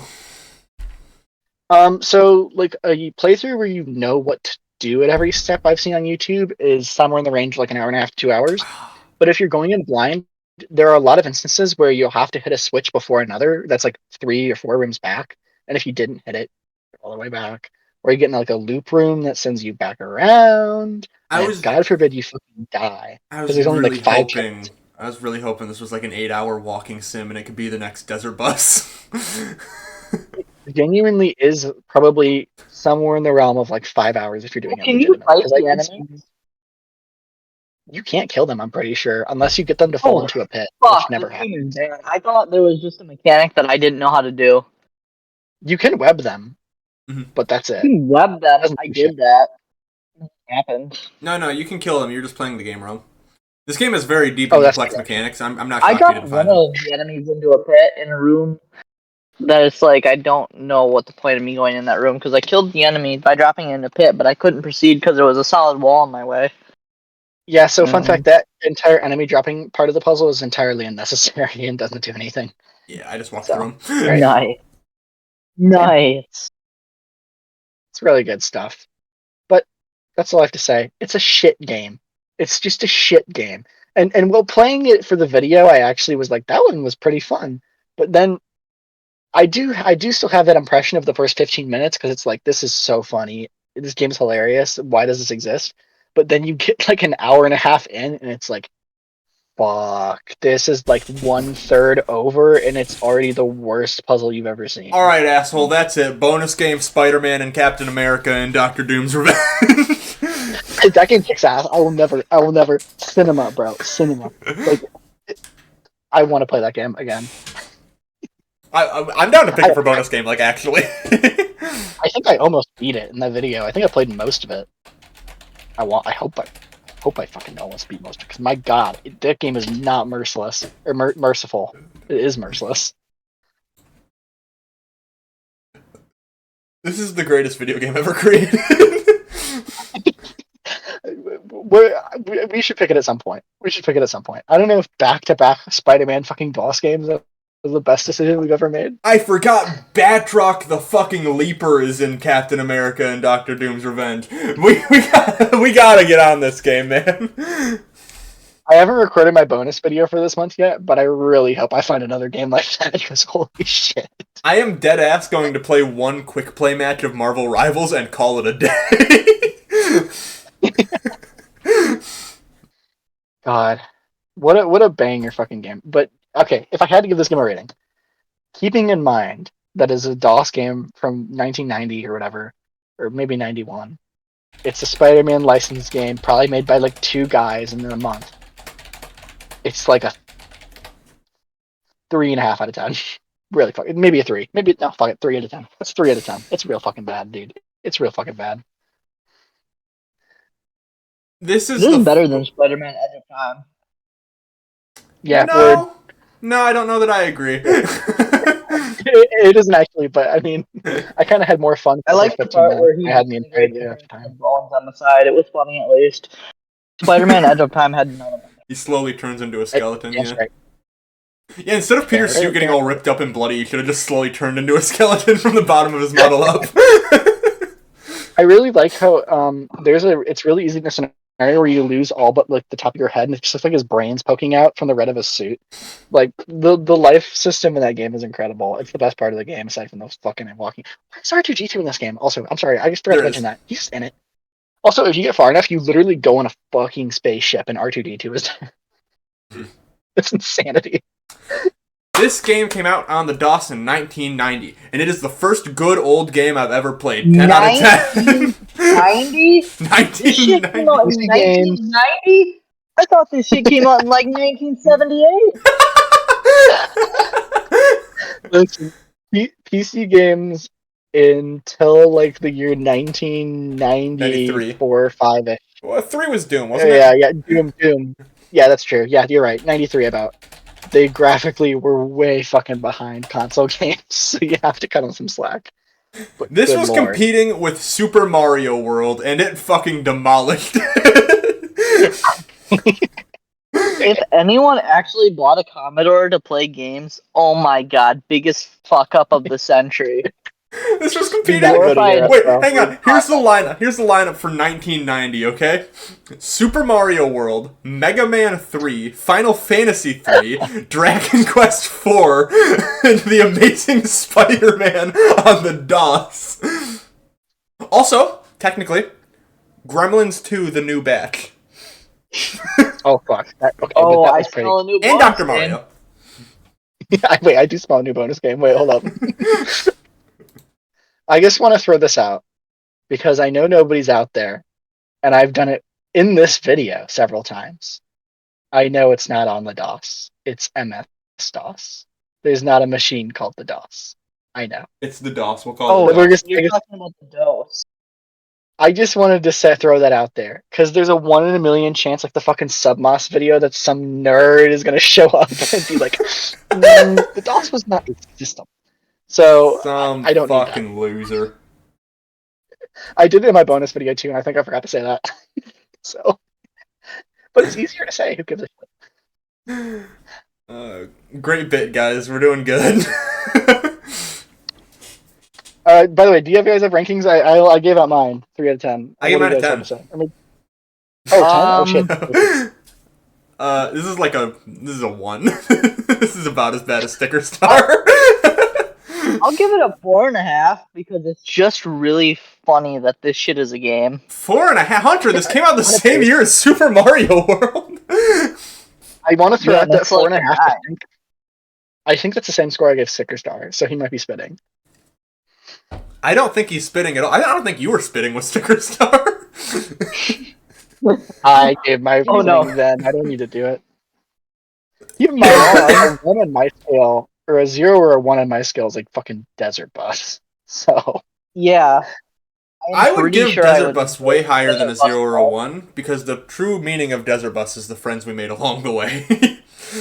It does have genuine artistic merit, but it is not a fucking The true meaning of Desert Bus was when I forced you into a screen share and played an hour of Five Nights at Freddy's jump scares into your headphones. Country roads thing. Yeah. Bro, that's like some of my favorite fucking memories is Desert Bus. If you ever go look at my games of 2023, I think I did a little tribute You did. talking about Desert Bus. It was beautiful. Oh, okay, I wasn't here. Thank you. So, okay, I guess with that, we can get back to Spider-Man Edge of Time. If we don't want to talk about Edge of Time, we can talk about Gremlins 2, the new batch. Is that a game or are you talking about the movie? That is a game. What's it on? It's made by Sunsoft for the Nintendo Entertainment System. Oh, fuck, we gotta play it. It has my the bonus official Nintendo seal of quality at the bottom here. Lock in. I'll lock It's it my in. bonus game. I've never seen Gremlins 2, by the way. Is there Gremlins 2? Yeah, there is. I've never seen Gremlins, or Gremlins 2 is the one with the theater scene and stuff. I didn't even. You're blowing my mind right now. I didn't even know that there is Gremlins 2, the new batch, a 1990 film. This is a tie-in game. I think Gremlins 2 is like more iconic than the first one for a lot of people, actually. Well, Gremlins 2 has a 71 on Rotten Tomatoes. Gremlins 1. I think it has an most 87. of the most iconic Gremlins stuff. I've only seen Gremlins 1 once, but I watched it like last year and it was actually pretty good. It's a good movie. It's raunchy, man. It's not entirely a little kids movie. I was surprised by that too. Or Gremlins 3? No, but it's been in like development hell for years. They keep saying they're going to do it and they're not. I found an AI-generated YouTube video called Gremlins 3 trailer. Can that be our bonus game? Oh, we should watch all the AI generated Twilight 6 trailers.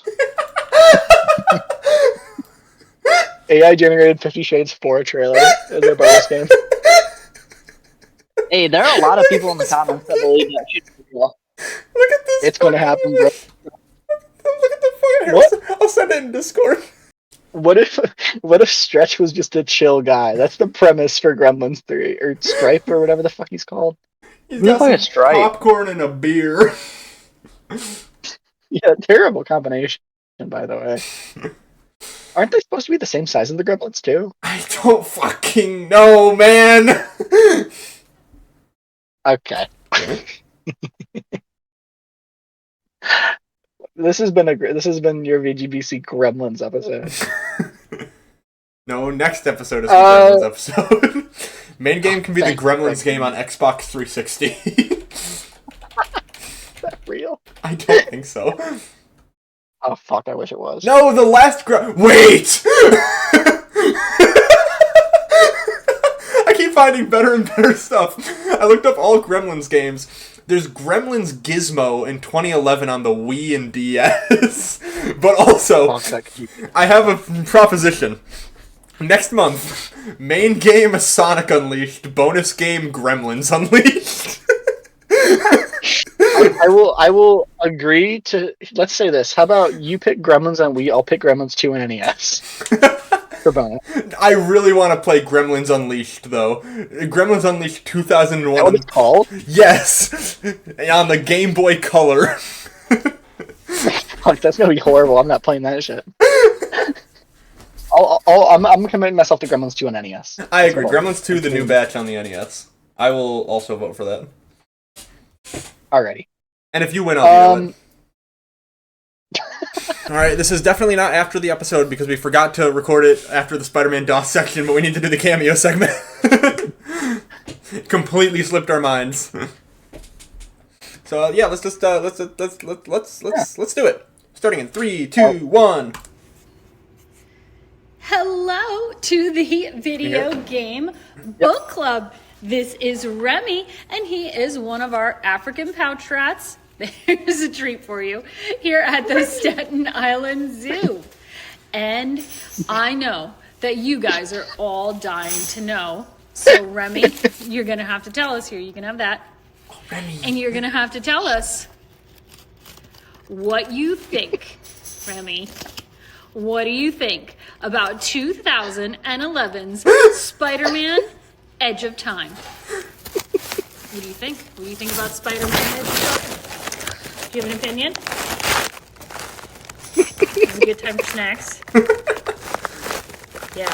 He's so adorable! All right. Well, there you have it. There is Remy's opinion What an on opinionated little fella. 2011 Spider-Man's 2011. It looks like he's trying to ignore Spider-Man her Edge of as Time. much as possible.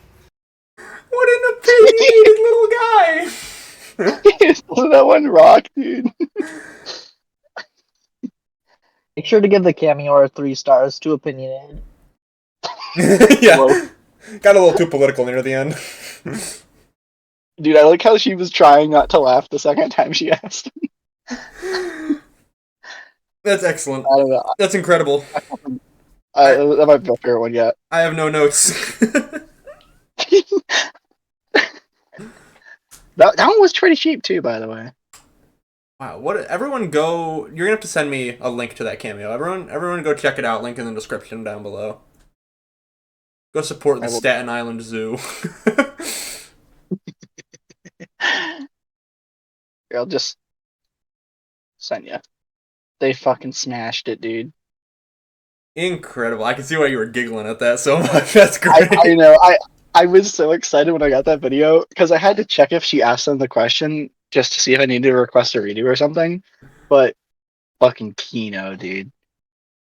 Love Also, it. in most of her cameos, she like gives a bunch of fun facts about the rats. In ours, she just cut to the fucking chase, which I thought was hilarious. Which meant either she was really enthusiastic to ask the question, or she wanted us done with as fast as possible. Shit's fire, dude.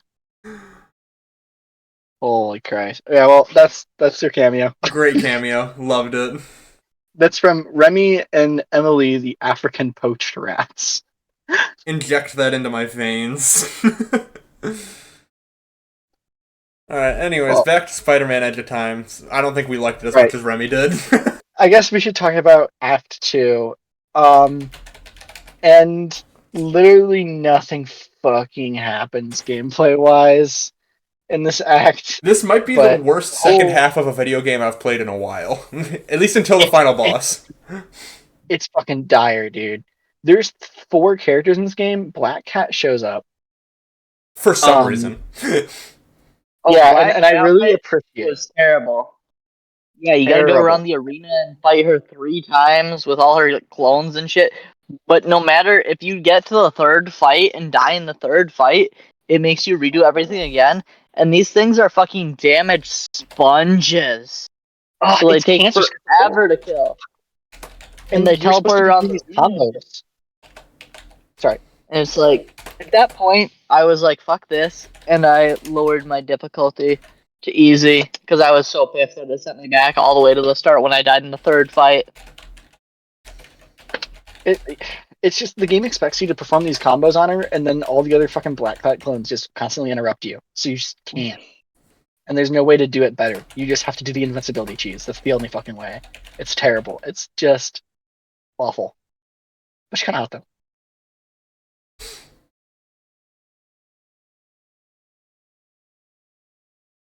Sorry, I got distracted by Larry Koopa AI. Oh, okay. I'm glad you didn't hear the last thing I said. It is really funny. Oh, I did. Wait, no, hang on. Wait, what was it? Whoa. I kind of want to hear this now. I think it's really funny that they created an in-universe reason for her being hot by saying she has an anti-aging drug or something. Like, yeah, I just thought that was funny. That might be canon as well. A lot of people have an anti-aging drug in this. Peter took one, too. I don't know. Evil CEO Peter, I should specify. Evil CEO. He talks about the aging drug. It's just funny that she mentioned it specifically. I very much had the impression that they wanted to still make her hot, and so that's the excuse they come up with. That was my impression in the moment. Yeah, that makes sense. But also, it's a hint towards the greater story of evil Peter Parker, who comes out of fucking nowhere. But we'll get to that. maybe I judged them too quickly, and I should have judged them harsher later. Yeah, terrible fucking boss. But then after Black Cat, I mean, do you have thoughts on this boss fight, or do you also agree it's egregious dog shit? It's bad. It's bad. Okay. Yeah, I agree with everything you guys said. I was listening. It's bad. Also, they call this area the jungle, and there's like 6 trees.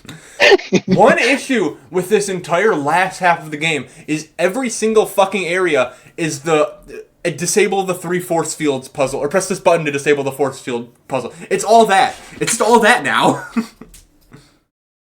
Terrible. Oh, there's a part where you have to find the computer room. I thought that was funny, and I put it in my notes because it was a callback to Sonic the Hedgehog. It's called the Archives. Good try. Yeah, but Good try. then you had to find the computers.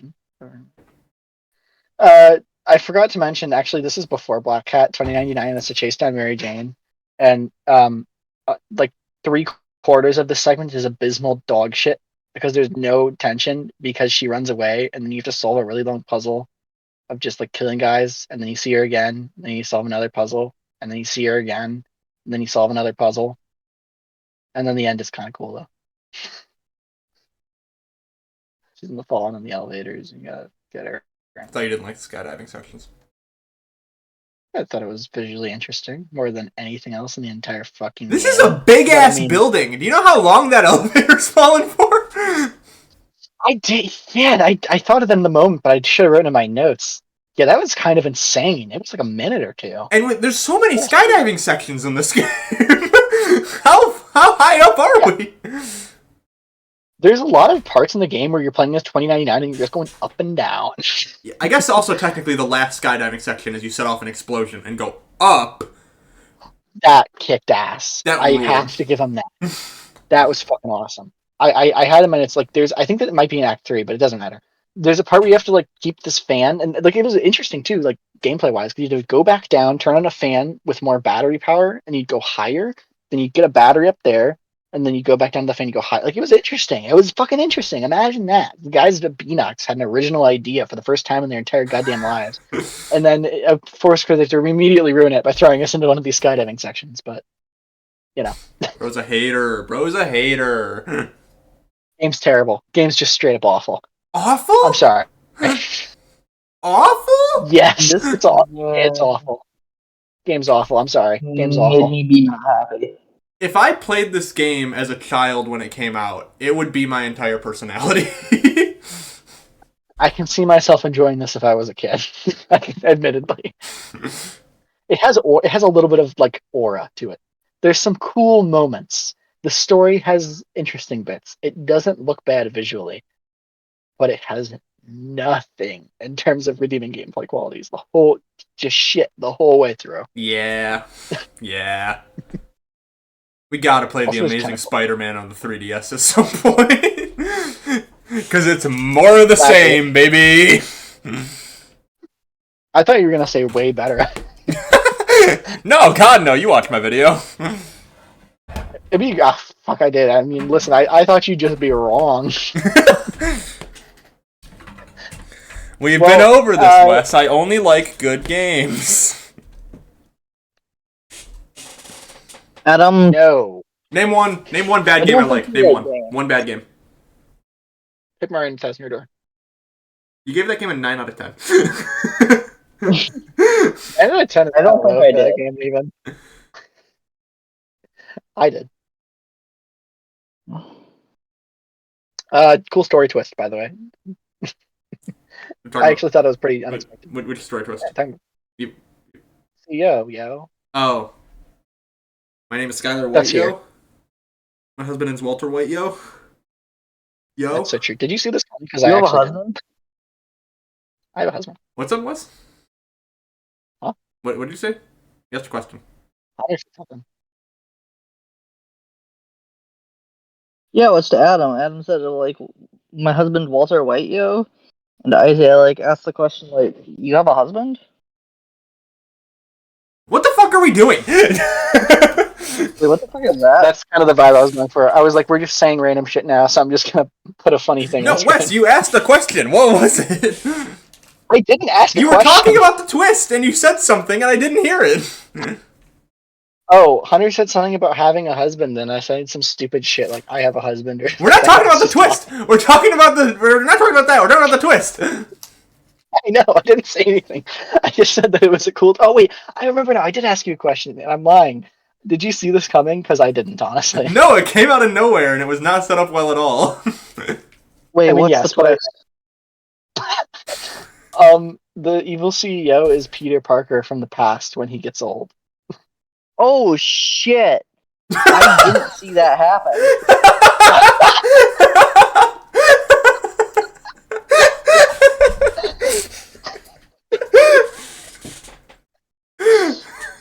We just blew his mind. Oh my god. That was a genuine oh shit. That was like invested in the story and just. I think I that played might the have game been. without No, audio, so I didn't know what the fuck was happening. neither did I. But it's a cool twist. I like it. It's stupid. It's not set up. It doesn't really have that far-reaching consequences in the story, to be honest. But Just another boss to fight. it was really cheap, but I did like it, admittedly, because I thought it was the least. It was the only thing this game did that I didn't see an hour ago. Another thing I like is after Peter dies and Miguel kicks Anti-Venom out of the healing chamber room, Anti-Venom, Val Kilmer, and Dr. Octopus is sucked into a portal and they all fuse into one. And I forgot think Doc Ock was even in it.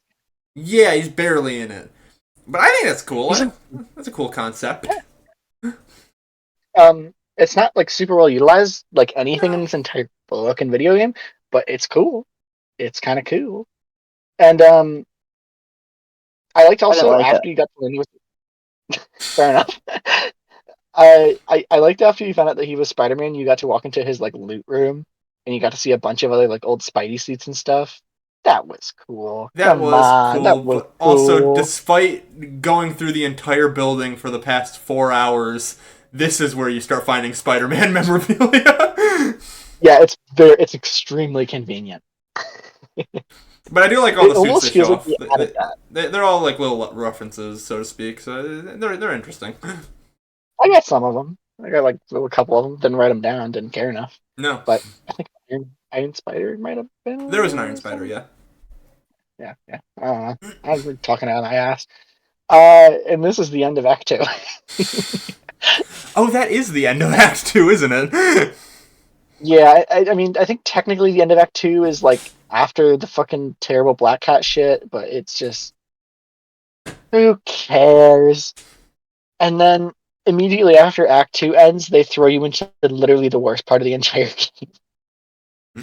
This is the defend the carts section, if that's conjuring up any memories. Mm-hmm. Oh, I love the cart section.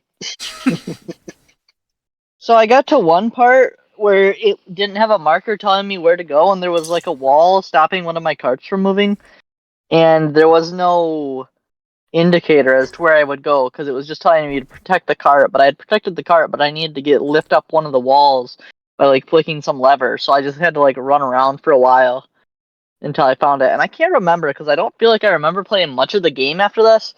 But my game, or wait, does the thing with the big blob Big man guy's come after after this. this? So you must have gotten past Oh the yeah, carts by some miracle yeah. I of got. God.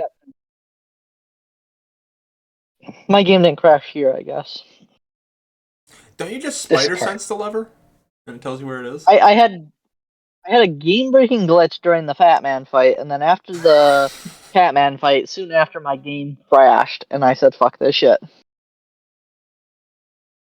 Brilliant. Hey, fair enough.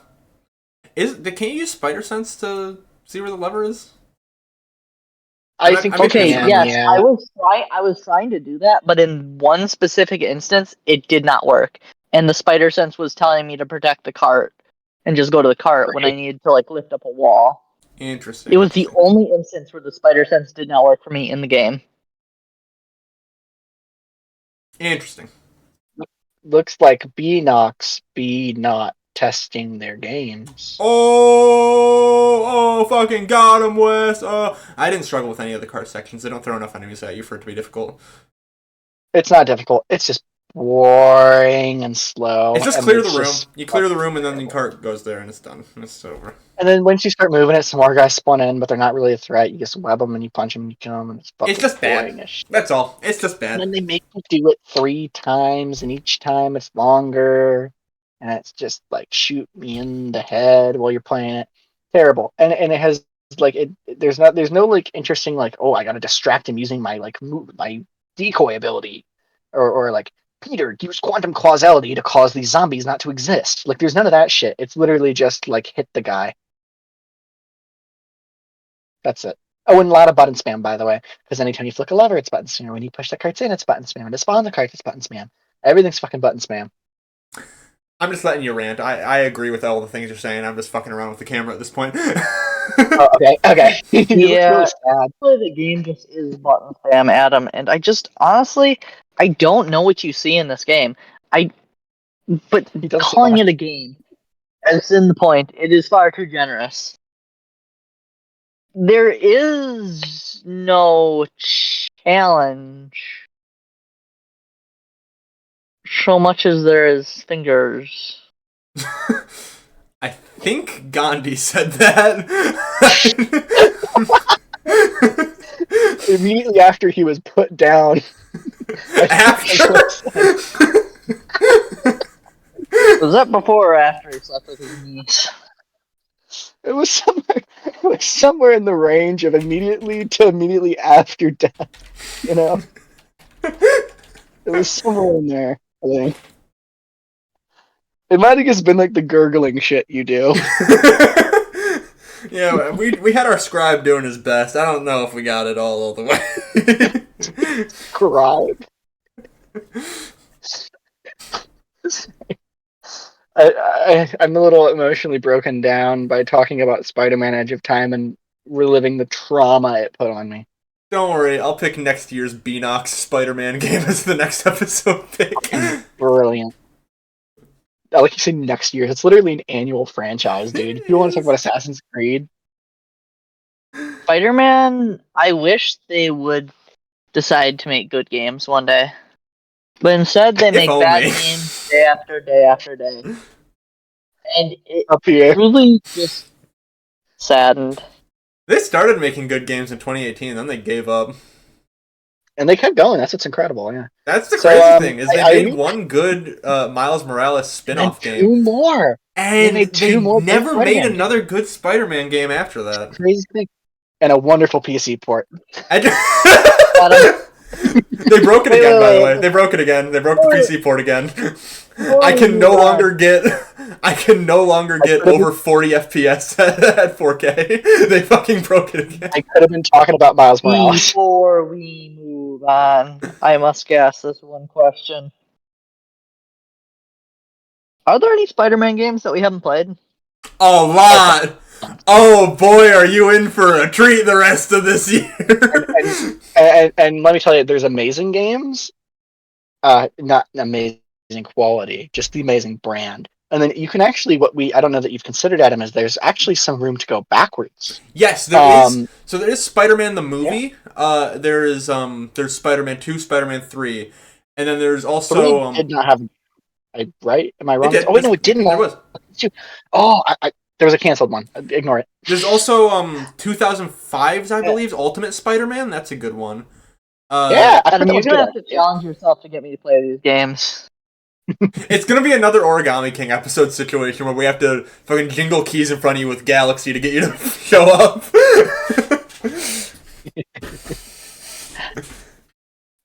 Yeah. I wanted to give the game a compliment. Is that okay? Are you guys okay with that? Sure. No. I mean, this game is better than Spider-Man 2, so we'll give it that. There was one. The game. Yeah. No, the movie? movie. The Spider-Man the 2 movie. with the lizard guy was like, I really like the part where Stan Lee was like with his headphones on while the lizard was like flying around and Peter Parker was being the lizard. Stan Lee was just chilling with his headphones on. He's just like, Okay. Hunter, I love you. What movie do you genuinely think that scene is from? Amazing. No, not you. What movie do you think that's Spider-Man from? He's right. He's not even close to right. Different franchise. The Amazing Spider-Man 2. Not even. It's the Amazing Spider-Man 1. Let him cook. Listen, it was the second Spider-Man movie. It was the second Spider-Man Spider-Man series. Exactly right, Adam. I was just about to say that. It was right away.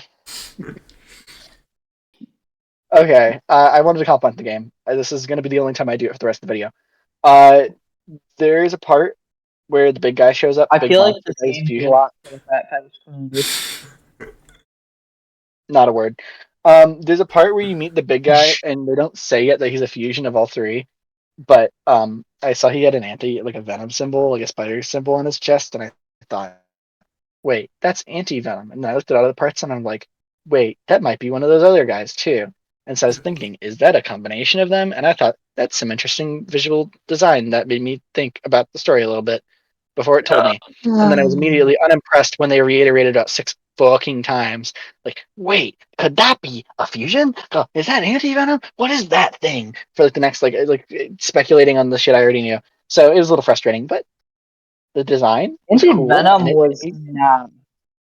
Like, when are they gonna bring back the hot Spider-Man villains, like that scientist?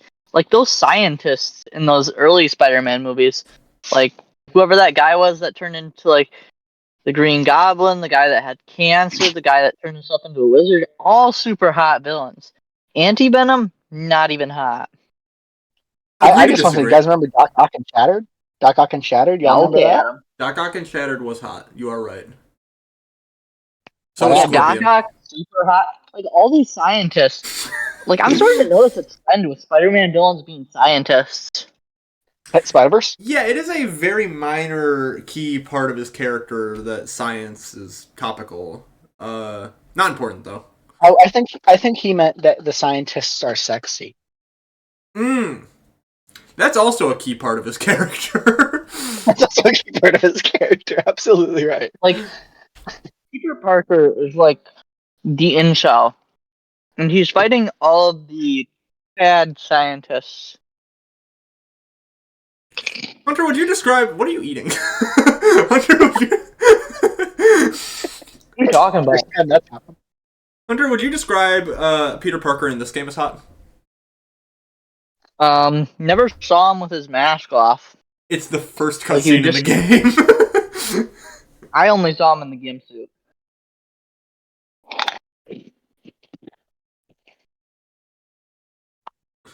I'm gonna add a timestamp to cut this out.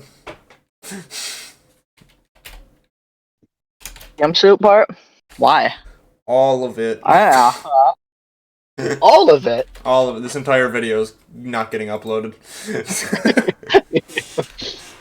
Time from end 000000. Okay. What else even happens? Do we just want to go to the final boss? We can call it. Well, the luring part where you have to get his DNA sample. Right. It was different. It was some change in video game gameplay. I loved it when I got, like, I didn't know what I was supposed to do, so I lured him in there, and I wasn't, like, trying to run through fast, so he just grabbed me, and then it gashed, and then I just started falling, and I didn't know I wasn't supposed to be falling, because I could still do weird stuff with the animations, where I would, like, switch into different time things and whatever, or slow down time, or, like, be invincible or whatever, so it would, like, blur me and stuff. And then, like, 5 minutes in, it's like, oh yeah, this is not supposed to be. Like, You just got clip through the outplayed. ground. You got That's true. outplayed. Doc Ock beat your ass. You're in purgatory now. Yeah, basically. Which was better than the game.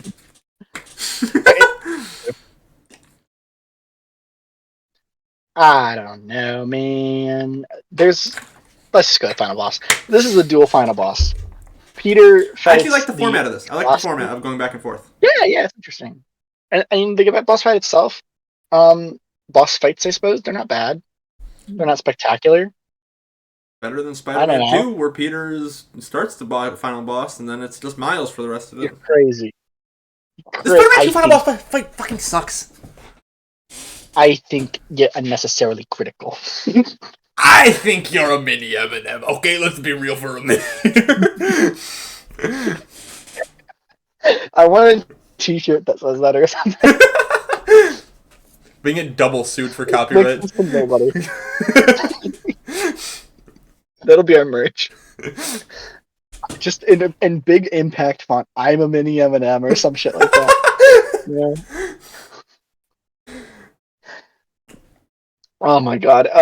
So yeah, it's a decent fight. Like Spider-Man's or Peter's, you have to lure him to like use his tentacles to attack the pillars, so he gets like stunned and then he goes and then that kind of killed the bit rate. And then No, it's beautiful. Don't worry about it. Great. I don't even remember what that fight was like. I think you just. Who cares, man? Evil Peter I don't even Parker, you just wait for him to jump at you, and then you beat the shit out of him because the tentacle comes up and grabs him. That's I right. love Yeah, tentacles. kind of a nothing. Yo?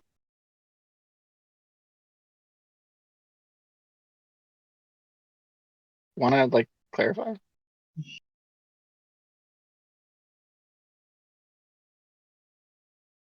Do you. Any follow up? I'm gonna just go ahead and server mute Hunter. We can move on. I don't know. I do have one. I only have one thing to say about this fight. And it's that this is what I was talking about earlier with it being a recurring issue. I couldn't kill the final boss. Couldn't figure out how to get the CEO killed. You I get him got it. down to 1 health, and then you hurt him, and then he goes back up to Yep. like a 5th health. Yep. What the fuck? Did this like 3 times. You have to like jump up on these fucking platforms with the freeze time and web him. And it's like, tell me. If you want me to do it, just fucking tell me. Because you're not being cute. You're not being. Oh, I don't think games should have tutorials. They should like you should like like learn it in real time or whatever. Like every fucking video essay on YouTube, it's like the sign of a good video game is when you can't tell you're playing the tutorial. Actually, how about if it doesn't fucking work? Like if you're not good enough to do that, just give me the goddamn tutorial. Give me Spider Sense. Just tell me what to do. Yeah. Because I don't want to be here. You don't want to be here. Let's go home. So, I was at the section at the end of the final boss, and Evil Peter Parker is jumping around the portal. He's jumping, he jumps onto it, and at the bottom it says, I need to find a way to hit him while he's on the portal. And like, thanks, Miguel, thanks for the update. And I couldn't figure out how to do it at all. And I eventually... Am I actually server muted? No.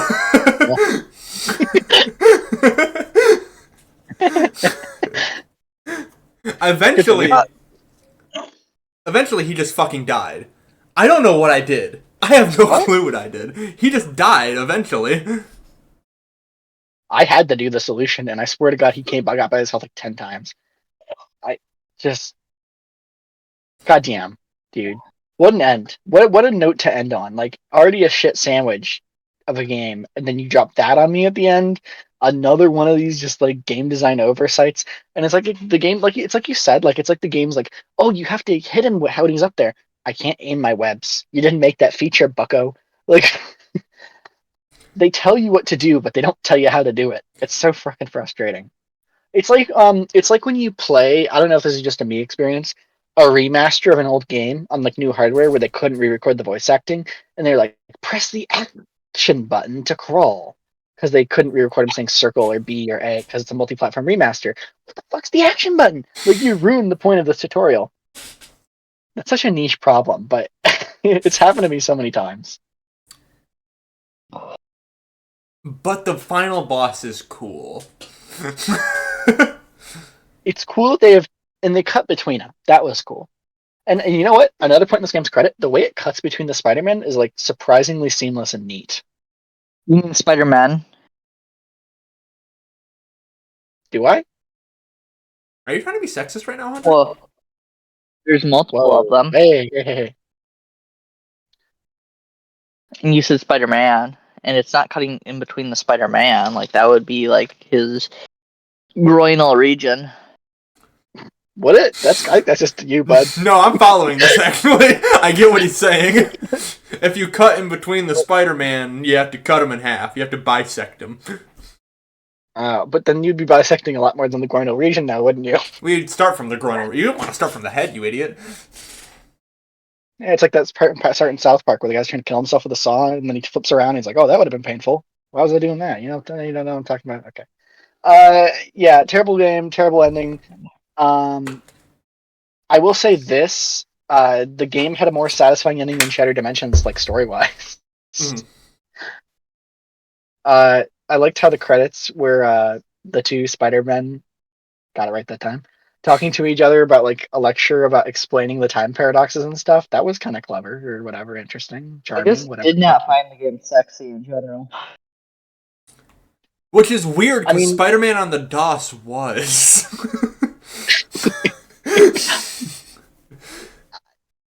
Undeniably so. Oh fuck. Sorry, I was so aroused by the thought of Spider-Man on the DOS that I couldn't control myself. Uh, yeah, bad game. Fine game. Harmless. I wouldn't pay $60 for it. But it was good. I wouldn't. I don't regret playing it because like I can now say, "Oh, Spider-Man Edge of Time? Yeah, I've played that." But then because it only took me 4 hours, it's like whatever. I pirated it on my PS3. I mean, legally obtained it.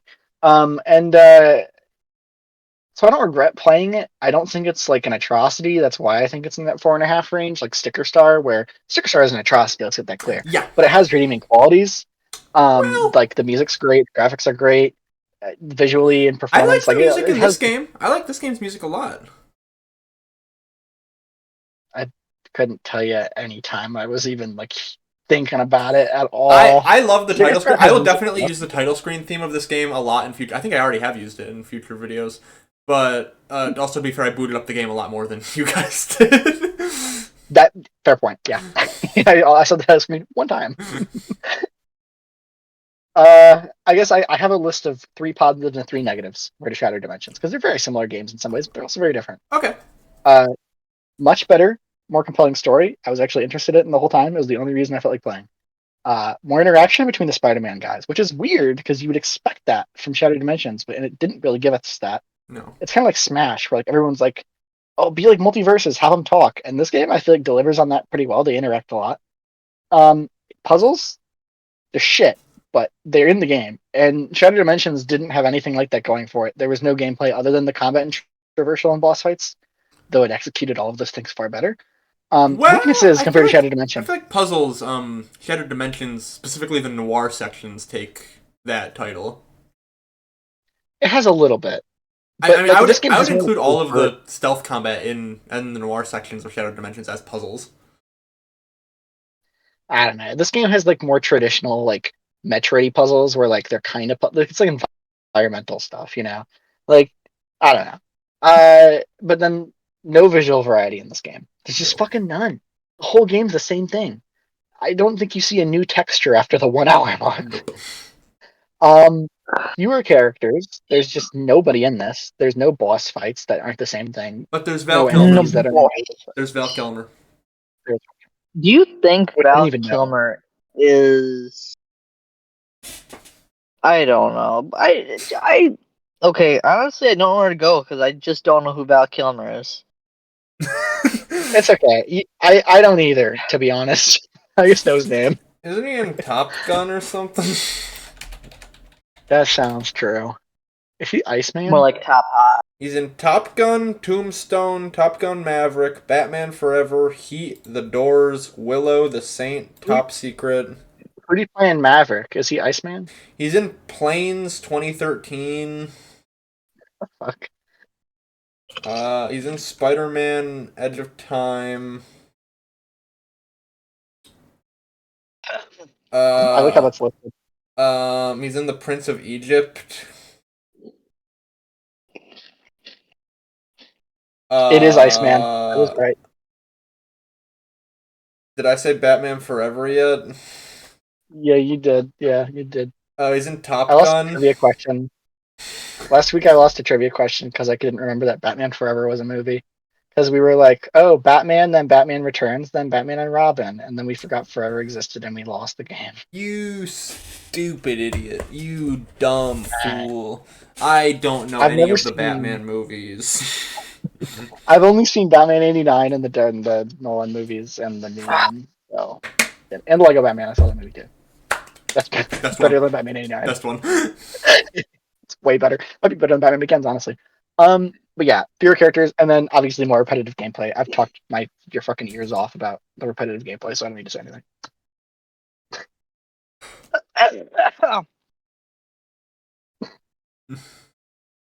Hunter, what's your score of the game? Yeah. One back on. He's getting mugged. My score is like I said 4.5, but my notes say 5, so it's 4.5. That's all. 3.5. Why? Show your work.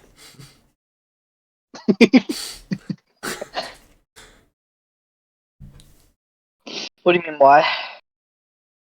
Just in your opinion. What's your reasoning? Are you okay? Have you been stabbed?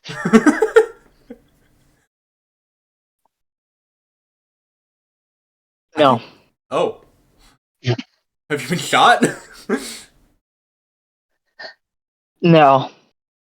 Do we have to go through and guess all of them? Let's see. Does it have 4 legs? How many words? How many words? 5. Oh, gotta try the left arm. Are you okay? And do you like Spider-Man and why? 3.5. Yeah, I know. Okay. You know what? You know what?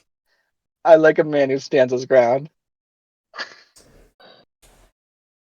Never back down, Hunter. I never did. I guess I'll just I go. Have you ever heard that song, like, Back Down for What? Turn down for what? Yeah, No, he's right. He's right. he's right. That's why I'm the weaker man. Yeah, Edge of Time. The gameplay is irredeemably bad. But as far as things like animations, cutscene quality, and story, I like this direction more than I like 2018 and the Insomniac direction. I feel like if you take a game with this level of comic booky weirdness and give it the gameplay of the Insomniac games, perfect Spider-Man game. But because the gameplay is so irredeemably bad, it's still like a 4. For once, we almost agree. Yeah. I love the story. I love the tone of this game. I want more of this. It's a little oppressive, yeah. It's not as, like, quippy. There's little jokes and stuff. Like, there's a part where he just calls you out for playing a video game or something. Like, he's like, if you want to control a Spider-Man, go play a video game or something. Which is ironic because you spend, like, half this game and it doesn't feel like you're in control of Spider-Man. But, yeah, there's nothing else to say. It's wheel time. Yep.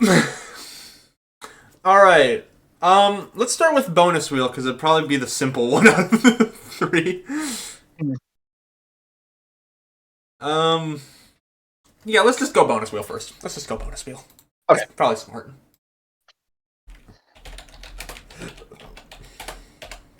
Can I go first? Let me pull up the wheel. Calm your tits. No, I'm going now. No. Don't talk my teeth that way. No. How do I want to pull up the wheel? God. I'll put it on second monitor again. I like this format. I think it's a bad for video format, but I like the format. It's funny. It feels homemade. Okay, looking at the fact that your last bonus game pick was Hoonie Pop. I know we agreed on stuff, but I'm still a little concerned. Only zingers. Now, I'm still steadfast on Gremlins 2. I thought, is one of us picking Gremlins Wii, or are we both going Gremlins 2? I mean, I think we should both go Gremlins 2. Okay, I'll go Gremlins 2 on the NES. Hang on. I want to make sure this is a real video game. Yeah, okay, 1990. Yeah, did you make this up? I'm seeing a crazy screenshot when I Google Gremlins 2 on the NES. God. Yeah, I should stop looking at this shit, but good lord, it looks like Metal Gear. Wes. Game Boy version? Oh, fuck. Gremlins 2, the new... You guys, I'm not playing the game, but if we get it, I'll play the Game Boy one too. Okay.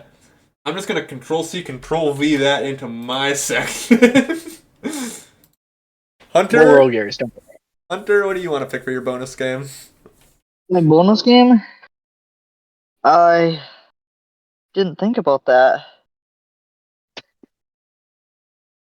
You can always go Gremlins too. There is always Gremlins 2.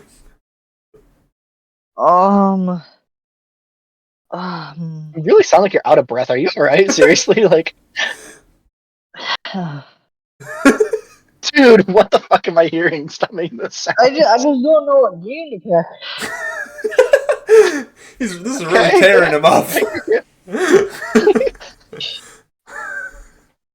Oh god, oh, I can't go Gremlins 2! Fuck, Gremlins 3 doesn't exist, god damn it. We'll make Gremlins 3. What game should I pick? I mean, I think Gremlins 2 or Gremlins on the Wii. Pick Aquarium. No. No repeats allowed. No, repeats are allowed. I'm just saying no, because I know where you live. Okay, I'll call you Nemo then. No, we'll wait till that one gets related. Hunter, do you need help? I can try to give you some suggestions. I suggest Gremlin 2. Gremlins 2. Sorry, plural.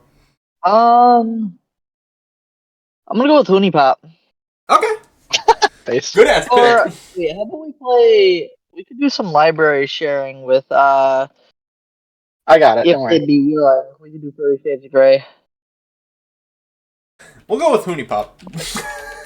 We'll do that. Okay, so yellow is Hoonie Pop, so unimportant. Red and blue are the important ones. Understood. There's no AI fuckery for bonus, right? No, yeah. Josiah had 2 opportunities to get Undertale yellow and both lost. Miraculously, by the way, like by a fucking hair. Alright, spinning the wheel.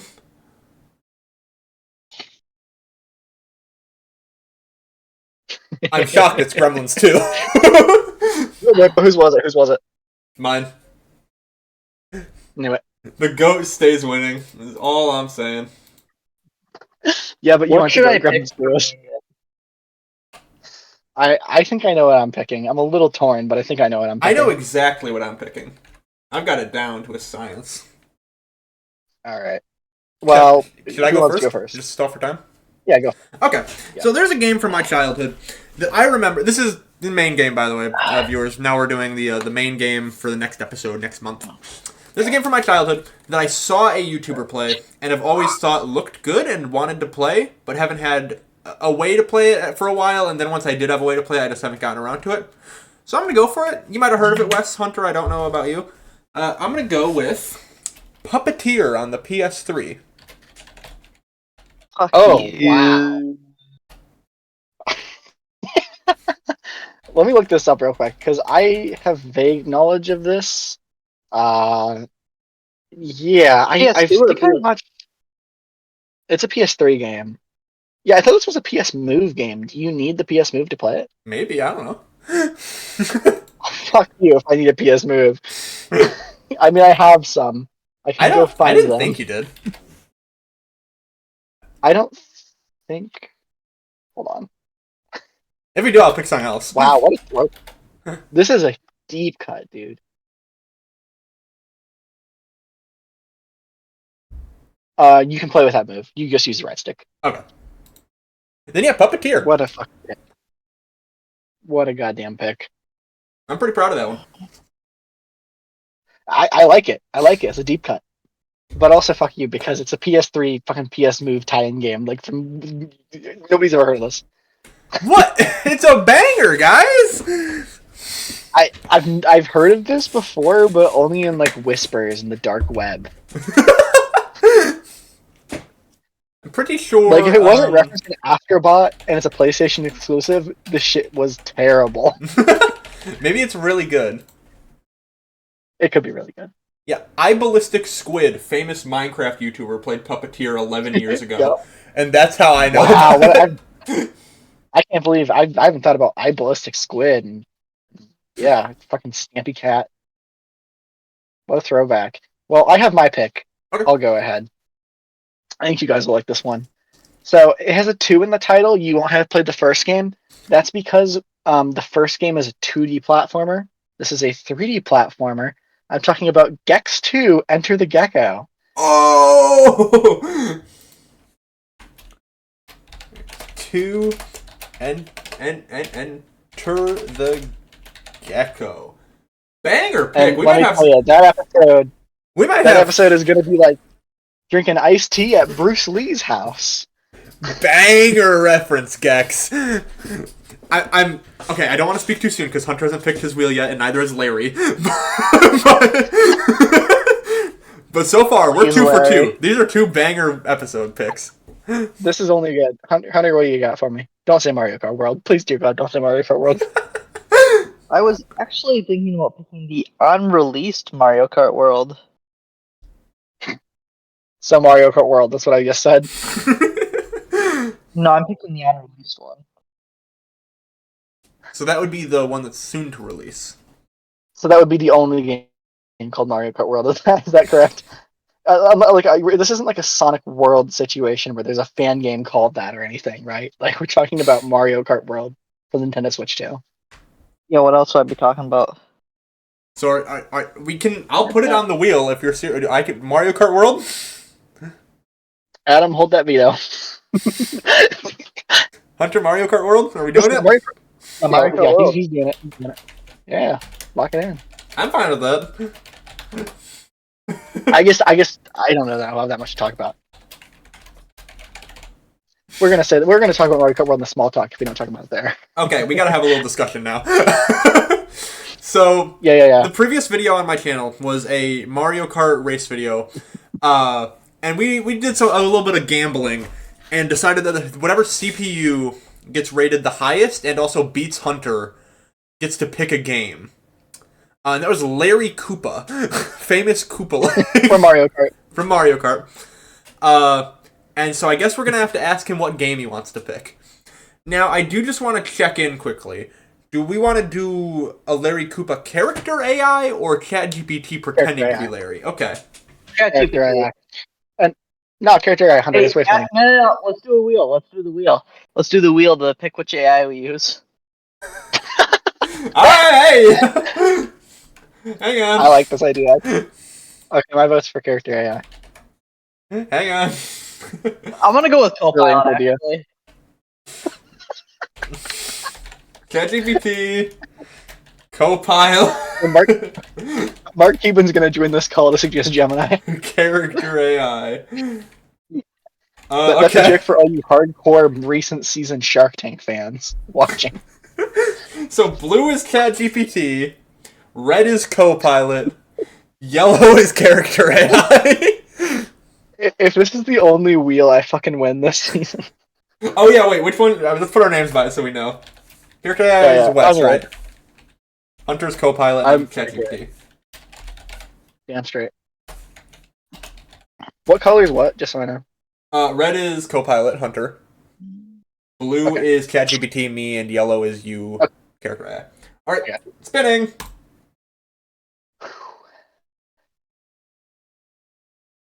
Let's fucking suck. I'll kill myself.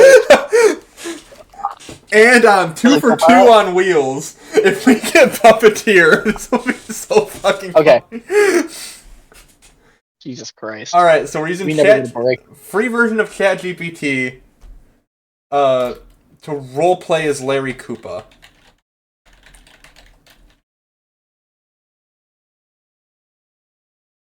Okay. So I said... I'm doing my deal in there right now, by the way, if you hear any clicks. Okay. So I said, roleplay as Larry Koopa from the Super Mario Brothers series. We have some questions. Just send that message first. I did, yeah.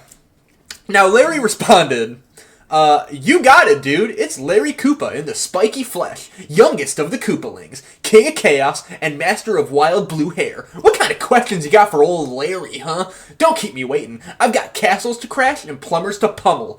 With a devil emoji and a fire emoji. Lay it on me! He's taken after his dastardly father. Alright. Should I give him full context? Let's give him some requirements. They're fitting the rules, alright? I feel like this is... Hang on, I feel like this is a good way to start. We are currently recording a podcast and must pick a game to play in the next episode. We would like you to contribute by also picking a game. Should I add here are the requirements? Yeah, so I wanna say, what is our general rule? 5 hours or longer to complete. Yeah, about. Let's tell him that, and let's also tell him under 60 hours. Do we want to? Just in case Do we want to go with be 60? Like, Do we like, want to maybe bring that lower? Is 60 a good number? No, 60's great. 60's wonderful. Cannot be longer than 60 hours. If Larry wants Metaphor Repentasio, he'll get it. Should I also add the caveat that the game doesn't have to be good? I feel like that's gonna skew him to go bad, honestly. So I would just leave it out. Just Okay. maybe you should just say completely random, but still Koopa themed. Koopa, it doesn't have to be Koopa theme. Completely random, but it has to be a game that Larry knows. No. We give him no restrictions. I think he's a great how it No, is. I think I should also add at the bottom, pick a game that you, Larry Koopa, would like to play.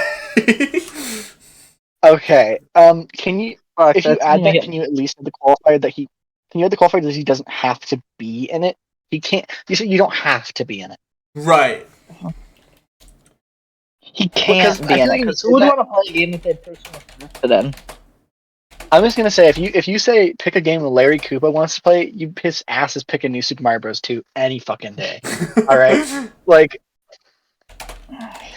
it's dangerous.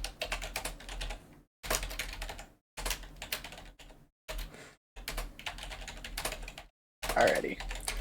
Is that would you like me to reread the prompt and we can make sure we got everything? Just the rules bit, yeah. Okay. Must be at least 5 hours long. Cannot be longer than 60 hours. You don't need to be in the game, but pick a game that you, Larry Koopa, would like to play. Perfect. No complaints. All right. Give it to us, Larry. Oh, wait, that's crazy. Okay. let's hear it. Oh yeah, now this is my kind of gig. Larry Koopa on a podcast? Somebody cue the royal drum roll. Alright, here's my pick, and trust me, it's got style, it's got action, and enough chaos to make Bowser proud. My game of choice is Hi-Fi Rush. Length, around 10 to 15 hours. Boom, fits the bill. Console did this come out on again? Modern platforms. I played it and it was mad. It's a rhythm action brawler where you beat up robots to the beat of music. Yeah, baby! Everything moves to the rhythm, combat, platforming, and even the environment. It's like a concert and a fight broke into a video game and had a beautiful, high-energy baby. It's a little better than Yo, that. I'm starting to see the vision. And the art style? Poppin'. Like my hair gel on a good day. No plumbers in sight? 10 out of 10. Trust me, if you want a game that rocks, bops, and blasts, this one's got Koopaling approval. So what do you think, huh? Want more picks from the Larry Vault? I got 'em.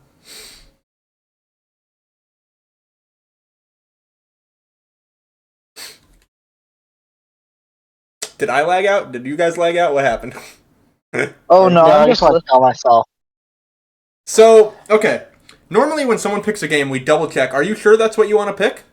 Now, I would like to point out, we can do that for Larry, but we should also throw in that he picked F-Zero last time. I don't care what to tell F-Zero him. would be Just better. get his ass to change. I don't want to fucking play Hi-Fi Rush again. It's not even that it's bad. I just have nothing to say about it. Now, keep in mind, this choice is entirely up to you. I think he's gonna switch. Please fucking switch. Last time Please we fucking asked switch. you picked F-Zero GX.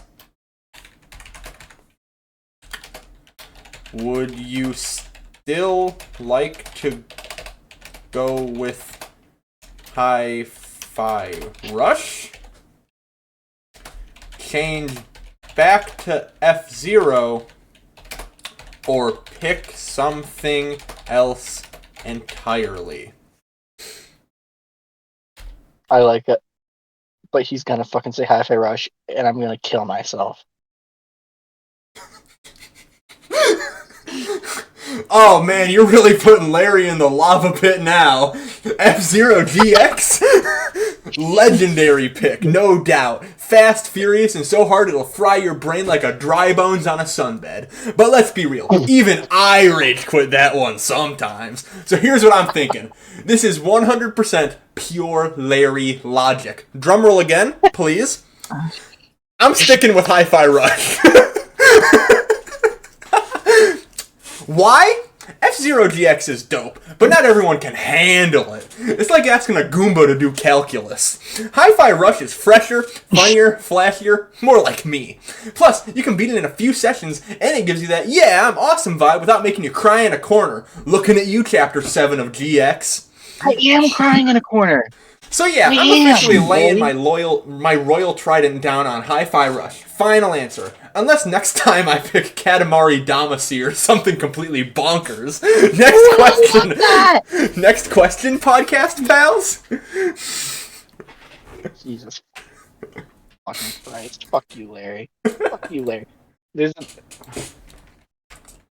Hi-Fi Rush. I don't even own it. I'd have to go get Game Pass again. I might. Is it on Steam? Yes, it's on Steam. I'll buy it on Steam. We'll game share. Fuck you, Larry. Fuck you, Larry. That game's like 15 hours long, man. 10 to 15, according to Larry. Oh my god. Listen, it's a good game. Keep in mind, Hunter and I both have vetoes. Hunter and I both have vetoes. I'm not vetoing Hi-Fi Rush, but we both have vetoes. Let me give Larry It will be Mario Kart. I'm feeling it today. Okay, I want to point out, blue is Wes. Gex 2, Enter the Gecko. Red... Hold on. I need to write this down. It's really important to me. Okay. Okay. So, yeah, blue is Wes. Gex 2. Got it. Red is Puppeteer from me. Never wanted it more than right now. Yellow is Mario Kart World from Hunter. I'll take it. Green is Hi-Fi Rush from our goat Larry. Fuck you, Larry. Are we ready to spin the wheel? No. I'd like to adjust my game that I'm picking. Too slow, pal. I picked Mario GTA 4. Kart. It's Mario Kart. Hunter, what were you gonna switch to? No, he GTA can't switch 4. after the what? We had a whole conversation with him about this. Up top. Up top. Fine. I'll go with it. Alright. Adam, I told you earlier to use your veto on Mario Kart. Don't use your veto on Mario I Kart. could. Anything. Adam, it would be funny. Ah, fuck it. It's Christmas. I'll veto it. Why not? Why Hey! I'd like to pick GTA 4 for my game now. Alright! You can. Yeah. Yeah, please, dear God. Picking GTA... Okay, this is like insane. This is fucking insane. You're vetoing Mario Kart and adding GTA 4. Things could get better or they could get far fucking worse. Okay, so colors have changed, so you might want to write this down again. Gladly. Alright, so you and me are still the same colors, Wes. Red and blue. Blue for you, red for me. Larry is now yellow. I think I've won 2 games. I think I've won 2 out of the 3 games I've won this year have been vetoed. Brilliant. Yellow is Larry, green is Hunter. Okay. Spinning it!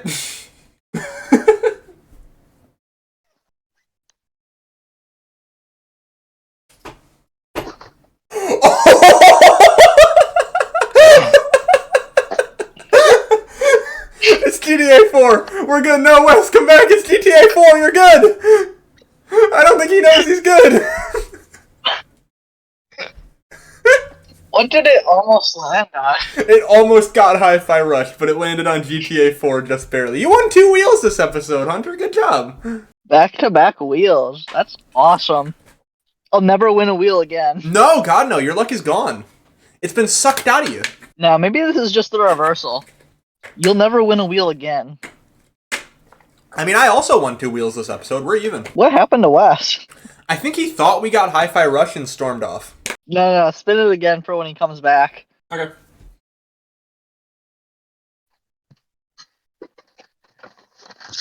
What happened? What happened? Why is the wheel spinning? It's not. It landed on Hi-Fi Rush. Oh. Wait, what happened? Nothing. Why did you storm off? It landed on GTA 4. Wait. What? Wait, what? It landed on GTA 4? Yeah. Did you roll? Why'd you roll it again? To fuck with you.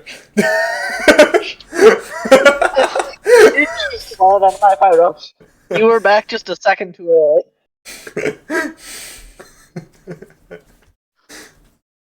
It was on the edge of GTA 4 and Hi-Fi Rush, and you stormed off right before it landed.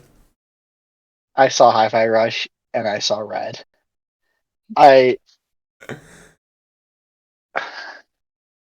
was hoping I'd come back and the call would be over.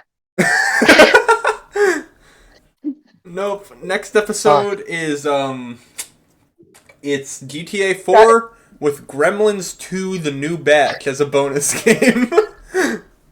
You guys aren't fucking with me, right? We're not. It's GTA 4. It's GTA. We're good. Okay. Thank God.